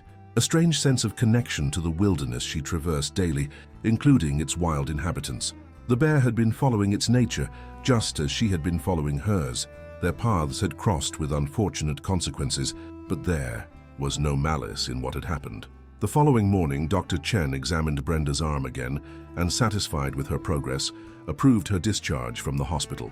A nurse reviewed detailed care instructions for the splint and surgical wounds, warning signs of infection to watch for, and the importance of keeping her follow-up appointments. The first one is in 5 days with Dr. Chen, the nurse explained. Then weekly after that to monitor the healing and eventually begin gentle movement exercises. Laura had brought clothes for Brenda, loose-fitting items that could accommodate the bulky splint. Getting dressed was an awkward process that drove home how dependent she would be in the coming weeks. Simple tasks, like buttoning a shirt or tying shoelaces, were now complex challenges requiring assistance. As they were completing the discharge paperwork, Dale Potter appeared again, this time accompanied by a man Brenda didn't recognize. "This is Thomas Reeves," Dale introduced him. "He's the postal inspector assigned to your case." Reeves, a trim man in his 50s, with the precise demeanor of someone accustomed to detailed investigations, shook Brenda's right hand carefully. "Ms. Morgan, I'm sorry about what happened. I won't take much of your time today, but I wanted to introduce myself and let you know we'll need to conduct a formal interview once you're feeling better." "Is that really necessary?" Laura asked, protective instincts clearly engaged. "She's told the story several times already. It's standard procedure for any workplace injury," Reeves explained patiently, "especially one involving wildlife. The Postal Service needs to evaluate if additional safety measures are warranted for carriers in similar environments." Brenda nodded. "I understand, and I want to help make sure this doesn't happen to anyone else." "We've already retrieved your vehicle," Dale added. "It's at the maintenance garage in Whitefish, windows being replaced, and they're fixing the door panel." The knowledge that her faithful Jeep was being repaired brought Brenda an unexpected sense of relief. That vehicle had been her daily companion for years, and in the end it had protected her from what could have been a far worse attack. Laura drove Brenda home in her Subaru, the familiar landscape of northern Montana sliding past the windows. The forested mountains that had always represented peace and beauty to Brenda now carried a more complex association, still beautiful, but with a reminder of the wildness and potential danger that had always existed beneath the serene surface. Brenda's small ranch house, set on 2 acres at the edge of Whitefish, was a welcome sight after her hospital stay. Inside, Laura had already prepared for her homecoming, rearranging furniture to create clear pathways and setting up a temporary bedroom in the den so Brenda wouldn't have to navigate stairs to the loft where she usually slept. "You've thought of everything," Brenda said, genuinely touched by her sister's care. "Not everything," Laura admitted, "but enough to get us through the next few days. We'll figure out the rest as we go." That evening, as they sat on Brenda's front porch, watching the sunset paint the western sky in brilliant oranges and pinks, Laura finally asked the question, that had clearly been on her mind. Will you go back to that route when you're healed? Brenda considered the question carefully. The easy answer would be no. The memory of the bear's roar, the searing pain as claws tore through her flesh, the fear that had gripped her as she drove backward down the narrow road, all of it suggested she should request a transfer to a safer route, perhaps one closer to town. But beneath the trauma lay 15 years of joy found in the solitude of the forest roads, the relationships built with the scattered residents who relied on her as their connection to the outside world. The rhythm of seasons witnessed from the driver's seat of her postal jeep. I don't know yet, she answered honestly. Ask me again when this comes off. She nodded toward the splint encasing her arm. The next several days established a new routine. Laura helped with cooking, cleaning, and the surprisingly numerous activities that required two functioning hands. Friends and colleagues from the post office visited, bringing food and well wishes. Tyler and Nancy Warner drove down from their cabin, bringing news from the area where the attack had occurred. They haven't caught the bear, Tyler reported, but they found tracks. It was definitely a large male grizzly, just as you described. The Forest Service says they'll reopen the road next week, Nancy added, but they're recommending no one travel alone up there for now. On the 5th day after her discharge, Brenda had her first follow-up appointment with Dr. Chen. The surgeon seemed pleased with the healing of the incisions, though she warned that the deeper tissue repairs would take much longer. The tendons are beginning to heal, but they're still very fragile, Dr. Chen explained as she examined the arm. We'll keep the splint on for another 3 weeks, then transition to a different brace that will allow minimal controlled movement. When can I return to work? Brenda asked. Dr. Chen's expression was sympathetic but firm. Not for at least 2 months, and even then it will need to be light duty with no driving or lifting. Full recovery, including rebuilding strength, could take 6 months or more. The timeline was longer than Brenda had hoped, but not unexpected. As they left the office, Laura could sense her sister's disappointment. It will go faster than you think, she offered encouragingly. And you've got short-term disability to cover you financially. Brenda nodded, but her thoughts were on the more intangible losses, the independence her job provided, the daily communion with nature, the sense of purpose in connecting the remote residents to the wider world. Later that week, Thomas Reeves, the postal inspector, came to Brenda's house for the formal interview about the attack. He brought a digital recorder and a laptop, setting them up at her kitchen table with methodical precision. I'll need to record this for the official report, he explained. We'll go through the events chronologically, with as much detail as you can provide. For the next 2 hours, Brenda recounted every aspect of that morning, the weather conditions, the exact location, the bear's appearance and behavior, her actions before and during the attack, and her escape to the Warner cabin. Reeves interrupted occasionally with clarifying questions, typing notes as she spoke. And you believe the horn is what triggered the charge? He asked, reviewing his notes. Yes, Brenda confirmed. It was just standing there until I honked. Then it charged immediately. Reeves nodded thoughtfully. We've consulted with wildlife experts about this. They've suggested that in some cases, especially with bears that have had previous negative interactions with humans, a horn can sound, similar to a gunshot. It might have triggered a defensive response rather than frightening it away. The idea that her training to use the horn to scare away wildlife might have actually caused the attack was disturbing. So, what should I have done differently? That's what we're trying to determine, Reeves said. The Postal Service is reviewing its wildlife encounter protocols in light of your experience. Bear behavior can be unpredictable, but we want to give our carriers the best information possible. After Reeves left, promising to send a copy of his report once it was complete, Brenda found herself restless. Laura had returned to Missoula for a few days to attend to her own affairs, leaving Brenda alone for the first time since the attack. The solitude, once so comfortable, now felt oppressive. On impulse, she called Dale Potter. Is there anything I can do at the office? I'm going stir-crazy here. Dale hesitated. You're supposed to be recovering, Brenda. I know, but my legs work fine and I've got one good arm. I can't drive a route, but surely there's something I could do for a few hours a day. Sort mail, maybe. There was a longer pause, then Dale sighed. Come in tomorrow morning. We'll find something that won't violate your medical restrictions. But just a few hours, you hear me? And if Dr. Chen objects, we stop immediately. The next morning, Brenda felt a sense of purpose for the first time since the attack as she entered the Whitefish post office. The familiar sounds and smells, the hum of sorting machines, the scent of paper and ink were oddly comforting. Her colleagues greeted her warmly, though she noticed their eyes lingering on her splintered arm. Dale set her up at a desk in the administrative area, where she could help with paperwork and computer tasks using her right hand. The work wasn't exciting, but it provided structure to her day and a connection to her normal life. During her lunch break, Brenda sat with some of the other carriers in the break room. Jim Cooper, who had taken over parts of her route, updated her on the residents she served. "The Hendersons asked about you," he said. "So did old Mrs. Abernathy. I told them you'd be back when you were healed up. Any bear sightings?"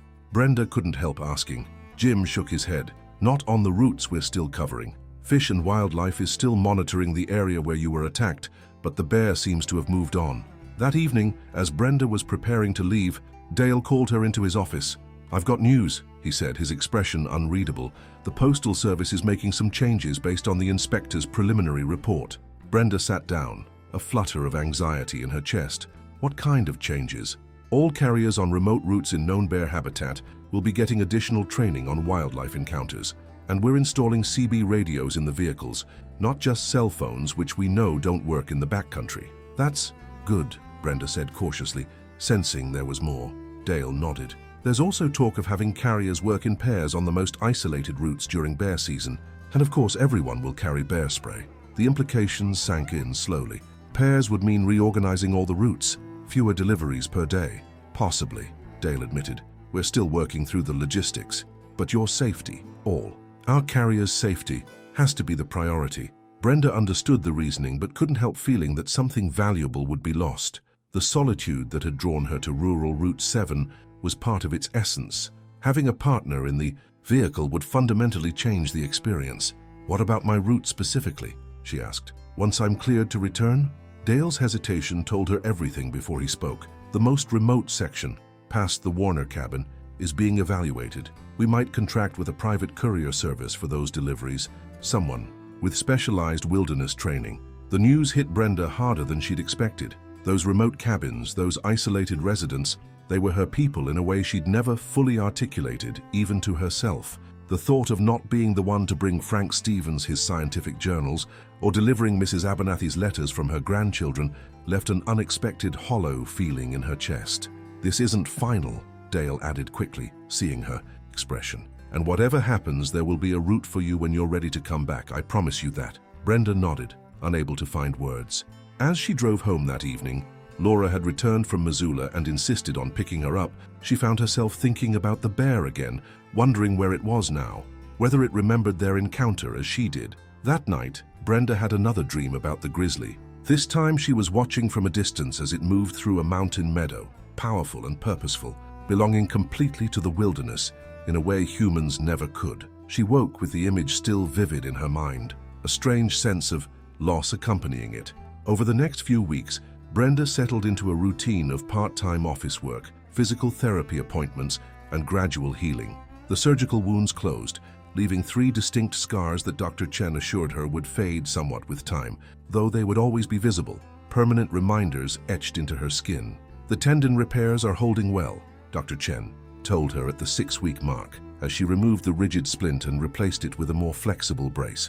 "You can start gentle range of motion exercises now, but nothing strenuous." Physical therapy was both painful and frustrating. Movements that had once been automatic now required conscious effort and caused discomfort. Brenda's physical therapist, a cheerful young man named Marcus, was patient but insistent. "The pain is telling you where the limits are," he explained during one particularly difficult session. "We're not trying to push past them, just gently expand them a little each time." Gradually, Brenda regained mobility in her fingers, wrist, and elbow. The strength was slower to return. She still couldn't lift more than a pound or two with her left hand, and fine motor control remained elusive. Opening a jar, buttoning a shirt, typing with both hands, all remained challenging. As her physical recovery progressed, Brenda found herself increasingly preoccupied with thoughts of returning to her route. She missed the forest roads, the rhythm of deliveries, the brief connections with people who lived far from neighbors. The office work, while better than nothing, felt temporary and unsatisfying. In early November, nearly 2 months after the He attack, Thomas Reeves returned to Whitefish with his completed report. He invited Brenda to meet him at the post office to discuss the findings.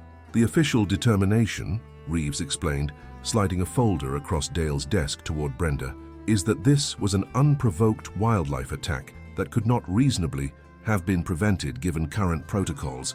Brenda felt a weight lift from her shoulders. She hadn't realized until that moment how concerned she'd been that she might be found somehow responsible, that honking the horn had been a mistake for which she could be blamed.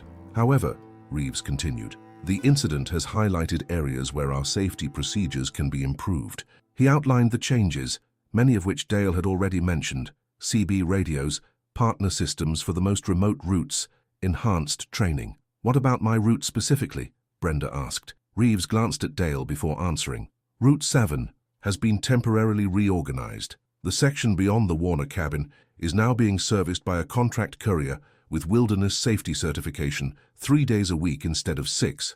And when I'm cleared to return, that decision will be made closer to the time based on medical recommendations and safety assessments. It wasn't the answer Brenda wanted, but it was the one she'd expected. As she left the meeting, she found herself thinking about Frank Stevens and the other residents on the remote section of her route.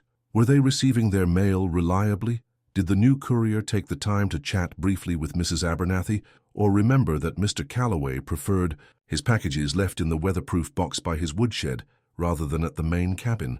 The following weekend, feeling restless and confined after too many weeks in town, Brenda asked Laura to drive her out to the Warner cabin. I just want to see it, she explained. The forest, the road. I need to know if I still feel the same about it. Laura was hesitant. Are you sure that's a good idea? It's only been 2 months. I'm sure, Brenda said firmly. I need to do this. The drive out of Whitefish followed familiar roads, the late autumn landscape stark but beautiful. The aspens had lost their leaves, standing like pale sentinels among the evergreens.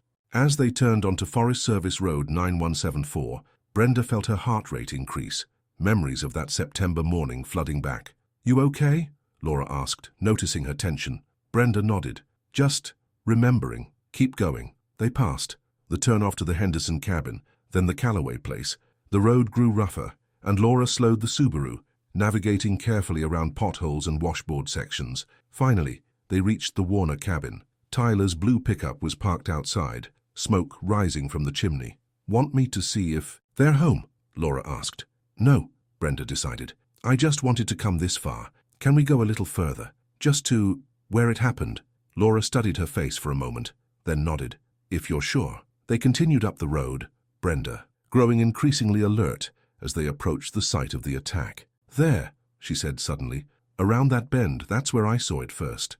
Laura stopped the car. Do you want to get out? Brenda hesitated, then nodded. Just for a minute. The forest was quiet as they stepped out of the car, the only sounds being the whisper of wind through the pines and the occasional call of a bird. The air was cold and crisp, carrying the scent of pine resin and damp earth. Brenda walked a few paces along the road, her eyes scanning the area where the bear had stood. There was nothing to see now, no sign that anything significant had happened here. Nature had reclaimed the space, erasing any evidence of the encounter. That had changed Brenda's life. The indifference of the wilderness to human experiences struck her as both humbling and oddly comforting. It's still beautiful, she said quietly. Laura came to stand beside her. It is. Does being here help? Brenda considered the question. The fear she'd expected to feel was present but muted, a caution rather than a paralysis. More prominent was the sense of connection to this place that had been her workplace and sanctuary for 15 years. Yes, she said finally. I needed to see it again, to know that I still belong here even after what happened. As they stood there, a movement in the trees caught Brenda's attention. Her body tensed instinctively, but what emerged was not a bear, but a young deer, moving delicately through the underbrush. It paused, regarding them with liquid eyes before continuing on its way, disappearing among the trees. Life goes on, Laura observed. Brenda nodded. For all of us. On the drive back to town, Brenda felt a clarity that had been missing in the weeks since the attack. The forest was not her enemy, nor was the bear that had acted according to its nature. What had happened was simply an intersection of two worlds, the human and the wild, that usually maintained a cautious distance. The following Monday, Brenda requested a meeting with Dale. I want to come back to Route 7, she told him without preamble. My full route, including the cabins, past Warner's. Dale looked surprised. You're still healing, Brenda, Doctor. Chen hasn't cleared you for driving a route yet. I know I'm not talking about immediately, but when I am cleared, I want my route back, all of it. The Postal Service has made decisions based on safety assessments. Safety is important, Brenda interrupted. I understand that better than most now. Put in the CB radios, require the bear spray. I'll take whatever additional training is required. But those people out there, they depend on reliable service, on someone who knows them and their needs. Dale studied her face. You're serious about this? Completely. I went out there this weekend, Dale. I stood on that road where it happened. I needed to know if I could do it. And I can. I want to. After a long moment, Dale nodded slowly. I'll take it up with regional management. No promises, but I'll advocate for you. You're right that those residents deserve the best service we can provide. Thank you, Brenda said simply. In the weeks that followed, Brenda threw herself into her recovery with renewed determination. She worked with Marcus, her physical therapist, to rebuild strength and dexterity in her arm. The pain gradually subsided, though certain movements still triggered twinges that Marcus warned might never completely disappear. Nerve damage takes the longest to heal, he explained, and sometimes it never fully recovers, but you're making excellent progress with the muscular and tendon repairs. At her 3-month follow-up with Dr. Chen, Brenda received encouraging news. The repairs have healed well, the surgeon told her after examining the arm. You're cleared for light driving now, though I still want you to avoid heavy lifting or repetitive strain for another month. Armed with the doctor's approval, Brenda approached Dale again. I can drive now. When can I start back on my route? Dale had been expecting the question. Regional approved a modified return, he told her. You'll start with the first section of Route 7, up to the Warner cabin. 3 days a week initially, building back to full time as your recovery allows. The contractor will continue with the most remote section for now. It wasn't everything Brenda had hoped for, but it was a start. When? Next Monday, if Dr. Chen provides written clearance. The following Monday, Brenda arrived at the Whitefish post office before dawn, earlier than necessary but too excited to stay home. Her postal jeep waited in its usual spot, the driver's side door and window showing no signs of the bear's attack thanks to thorough repairs. Dale met her as she was loading the day's mail into the jeep. Remember, just to Warner's cabin today, no further. And if your arm starts bothering you, you come back immediately, understood? Brenda nodded, too focused on the familiar routine to be annoyed by his protective tone. The weight of the mail bundles in her arms, the smell of the sorting, room that clung to the packages, the pre-dawn darkness. All of it felt right in a way nothing had since the attack. As she slid behind the wheel, Brenda noticed something new mounted to the dashboard, a CB radio installed as promised. On the passenger seat lay a brand new canister of bear spray, still in its packaging. Dale had also provided an air horn, separate from the vehicle's built-in horn. Latest Fish and Wildlife recommendation, he explained through the window. Use the air horn first. It's a different sound than the car horn. They think it's less likely to trigger an aggressive response. Brenda nodded, appreciating the precautions even as she hoped never to need them. I'll be careful. The drive out of town in the growing dawn light felt like a homecoming. Brenda kept the radio off, listening instead to the familiar sounds of the jeep and the awakening forest. The first few deliveries went smoothly, simple stops at mailboxes near the paved road, residents she'd known for years who came out to welcome her back with genuine warmth. As she turned onto Forest Service Road 9174, Brenda felt a flicker of apprehension, quickly managed. The forest looked different now in early December, a dusting of snow on the ground, the deciduous trees bare, the world crystalline and still. She drove carefully, conscious of both the road conditions and her still healing arm. At the Henderson cabin, Carolyn Henderson was waiting by the mailbox, wrapped in a heavy coat against the morning chill. Brenda, she called, her breath visible in the cold air. It's so good to see you back. Brenda rolled down her window, smiling. Good to be back. How have you been? We've been fine. That young man they sent while you were recovering, he was nice enough, but he didn't know to leave the gardening. Catalogs on top so I can see them first. The comment so perfectly capturing the personal touches that made Brenda's service special to these remote residents warmed her more than any formal welcome could have. I'll make sure they're on top today, she promised, handing over the Henderson's mail. The remaining deliveries proceeded without incident, each stop reinforcing Brenda's certainty that returning to her route had been the right decision. When she reached the Warner cabin, she paused longer than necessary, her eyes drawn to the road continuing up the mountain, the section she wasn't yet cleared to travel. Tyler Warner emerged from the cabin, recognizing the jeep. Welcome back, Brenda, he called, approaching with a smile. How's the arm? Getting stronger every day, she replied, handing him his mail through the window. I'm not cleared for the full route yet, but I'm working on it.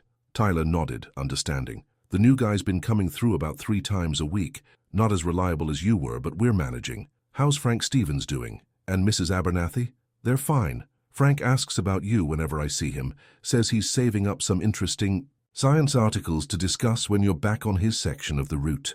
The knowledge that she was missed, that her absence had been felt by these scattered forest residents, strengthened Brenda's resolve to reclaim her full route as soon as possible. After finishing her deliveries, Brenda returned to the post office, her arm tired but not painfully so. Dale was waiting, his expression a mixture of relief and satisfaction as she reported the successful completion of the abbreviated route. "No wildlife sightings?" he asked. "Just some deer and a fox. No bears. They should all be denning by now." Anyway, over the next few weeks, Brenda gradually increased her hours, eventually returning to her full weekly schedule, though still limited to the first section of Route 7. As December progressed and the holiday mail volume increased, she found herself too busy to dwell on the remaining restrictions. The week before Christmas, as Brenda was finishing her route, Dale called her on the newly installed CB radio. "Can you come back to the office when you're done? There's someone here who wants to talk to you." Curious, Brenda returned to find Robert Haynes, the wildlife manager from Fish and Wildlife, who had interviewed her in the hospital, waiting in Dale's office. His expression was somber as he greeted her. "Ms. Morgan, I wanted to update you personally on the bear situation," he said once they were seated. "We've been monitoring the area where your attack occurred throughout the fall." Brenda felt a tightness in her chest. "Did you find it?" Haynes nodded. 2 weeks ago, one of our trail cameras captured images of a large male grizzly matching your description. Based on distinctive scarring on its face, we believe it's the same bear that was relocated last year, and the one that attacked you. "What happened?" Brenda asked, sensing from his tone that there was more to the story. Haynes sighed. "The bear didn't den up as expected. It was still active, showing signs of food stress. We set up a trap baited with road-killed deer. 3 days ago, we successfully captured it." The news brought a complex mixture of emotions: relief that the bear had been found, concern about its fate, and, after consultation with bear behavior experts and reviewing its history, the decision was made to euthanize the animal. Haynes's voice was gentle but firm. It had a pattern of habituated behavior around humans, wasn't responding to aversive conditioning, and had now demonstrated direct aggression. The risk was too great. Brenda absorbed the news silently. The bear's death was the expected outcome, the standard response to an animal that had attacked a human. Yet she felt an unexpected sadness, not regret that the bear was no longer a threat, but a more nebulous sense of loss. "I thought you'd want to know," Haynes continued, "and there's something else. With the specific bear identified and removed, Fish and Wildlife is lifting its special advisory for that area. The Forest Service will likely follow suit." The implication was clear. The official danger had passed. The road beyond the Warner cabin could be considered safe again, at least from this particular threat. "Thank you for telling me," Brenda said quietly. After Haynes left, Dale watched Brenda thoughtfully. "This changes things," he said. "With the advisory lifted, we'll need to reconsider the contract arrangement for the remote section of your route." Brenda met his gaze steadily. "I want it back. All of it. I'm ready." Dale nodded slowly. "Let me talk to Regional. No promises, but, well, it makes sense to consolidate now that the specific threat has been addressed." The following day, Dale called Brenda into his office with news. "Regional has approved returning the full route. 7 to you, effective after the new year. The contractor's agreement ends December 31st anyway." Brenda felt a surge of satisfaction and relief. "Thank you." "Dale, don't thank me yet," he cautioned. "There are conditions.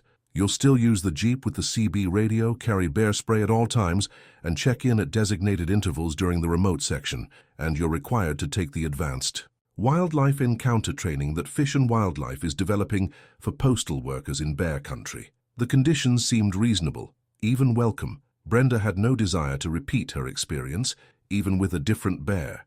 "I understand. When is the training?" "First week of January. After that, assuming you pass, you can resume the full route immediately." The wildlife encounter training, held at the Fish and Wildlife Regional Office in Kalispell, was more comprehensive than Brenda had expected. Led by Robert Haynes and Trevor Mills, it combined classroom instruction with practical exercises using bear replicas and simulators. "The key is understanding bear behavior and motivations," Mills explained to the small group of postal carriers and other federal employees who worked in bear habitat. "Most bear encounters can be managed without conflict if you know the warning signs and proper responses." The training covered bear biology, seasonal behavior patterns, distinguishing between defensive and predatory behavior, proper use of deterrence, and specific protocols for vehicle encounters. The previous advice, honking the horn to scare away wildlife, had been revised based partly on Brenda's experience. Vehicle horns can sometimes trigger a defensive response rather than flight, Haynes explained. The new protocol recommends air horns if deterrence is necessary, but ideally, remaining still and giving the bear space to move away naturally is preferred. Brenda absorbed every detail, asking questions and participating fully in the exercises. On the final day, Haynes presented her with a certificate of completion and a new, more powerful canister of bear spray. "You're as prepared as anyone can be," he told her. "But remember, wild animals are unpredictable. Always prioritize your safety over mail delivery." The first Monday in January dawned clear and cold, the temperature well below freezing as Brenda prepared for her first full route since the attack. Nearly 4 months had passed since that September morning, months of healing, both physical and psychological. Her arm had regained most of its strength and mobility, though certain movements still caused discomfort, and the scars remained, vivid against her skin. As she loaded her Jeep in the pre-dawn darkness, Brenda felt a familiar anticipation, but tempered now with a deeper awareness of the wilderness she would traverse. The forest was not simply scenery to be admired from the safety of her vehicle. It was a living ecosystem, with its own rules and dangers. She had always known this intellectually, but now she felt it in a visceral way that changed her relationship with the landscape. The first section of her route proceeded normally, the early morning deliveries a well-established routine. When she reached the Warner cabin, Tyler emerged to greet her as he often did. "Continuing on today?" he asked, noting the fuller load of mail still in her Jeep. Brenda nodded. "First time back on the full route. How are the roads further up?" "Passable. We had some snow last week, but the plow came through. Just watch the north-facing curves. They stay icy this time of year." With a wave, Brenda continued past the Warner cabin, onto the section of road she hadn't traveled since the attack. The forest seemed different in winter. The undergrowth buried beneath snow, the world quieter, the visibility greater through the leafless, deciduous trees. She drove carefully, alert but not fearful, the CB radio occasionally crackling with communications from other vehicles in the national forest.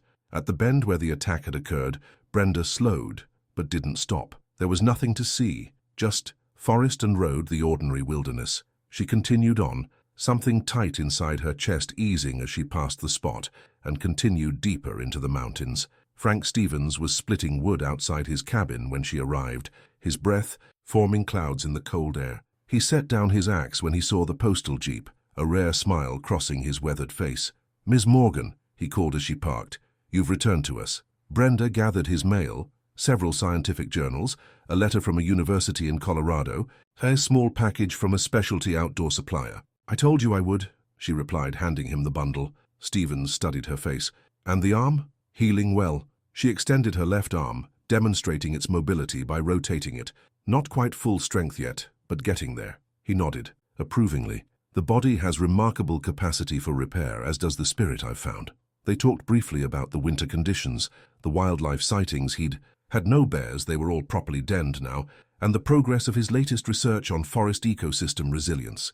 The conversation was simple but meaningful, a reconnection to the human element that made this remote route special. As Brenda prepared to leave, Stevens gestured toward the small wooden bear carving he'd given her in the hospital. She'd placed it on the Jeep's dashboard, a reminder not of trauma but of the wild spirit of the mountains where she worked. "You kept it," he observed. "Of course," Brenda replied. "It reminds me to stay aware. Respectful, not fearful, right?" Stevens nodded, satisfied. "Safe travels, Miss Morgan.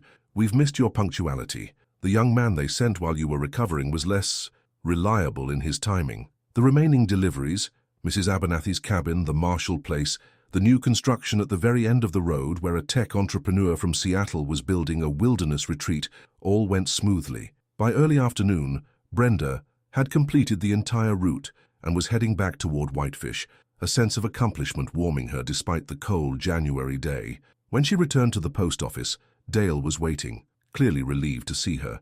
"Everything go okay?" "Perfect," Brenda assured him. "Roads were fine. No wildlife incidents. All deliveries completed." Dale's posture relaxed visibly. "Good, that's good.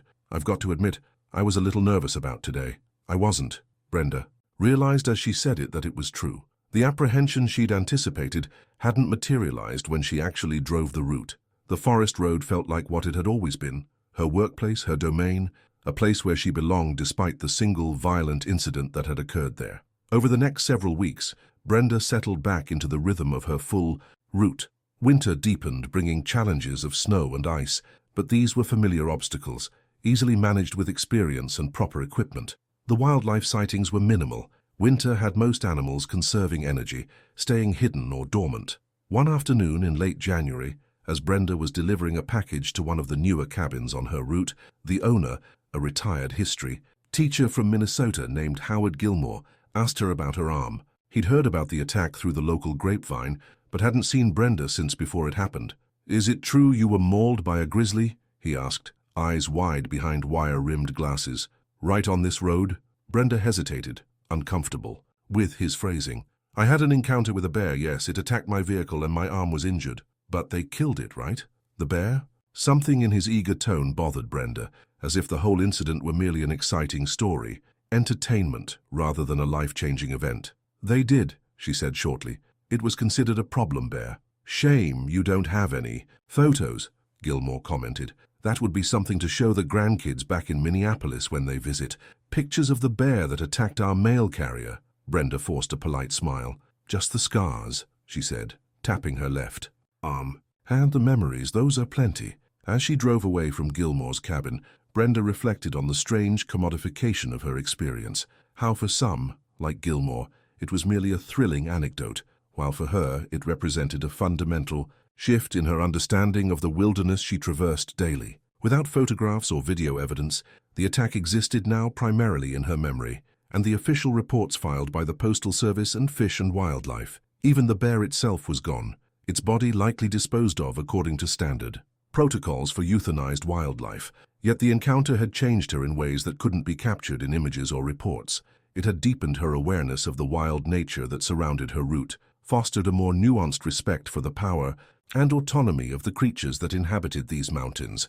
The forest was not simply scenery to be admired, nor a hostile environment to be feared, but a complex ecosystem in which humans were just one species among many, each following their own imperatives. When Brenda reached the end of her route that day and turned the Jeep toward town, she felt a sense of completion that went beyond the simple fulfillment of her professional duties. She had reclaimed her place in this landscape, accommodating the new awareness of its dangers without surrendering to fear. The scars on her arm would always remind her of the thin line between the human world and the wilderness, but crossing that line daily was what made her route special, what made it hers. As she approached Whitefish, the sun beginning to set behind the mountains to the west, Brenda glanced at the wooden bear carving on her dashboard. Frank Stevens' words echoed in her mind, respect, not fear. The bear that had attacked her was gone, but others remained in these mountains, following their ancient patterns as they had for millennia before humans built roads and cabins in their territory. She would continue to deliver mail along those roads, to those cabins, carrying not only letters and packages, but also an awareness of the wild heart that still beat in the landscape beyond the thin ribbon of dirt that was her route. The human and the wild coexisting in an uneasy balance. This was the reality of life in northwest Montana, a reality Brenda now understood in her bones and blood and scars. As the lights of town appeared ahead, she felt the transition from wilderness to civilization, carrying with her a piece of both worlds and the hard-won wisdom of having survived their collision.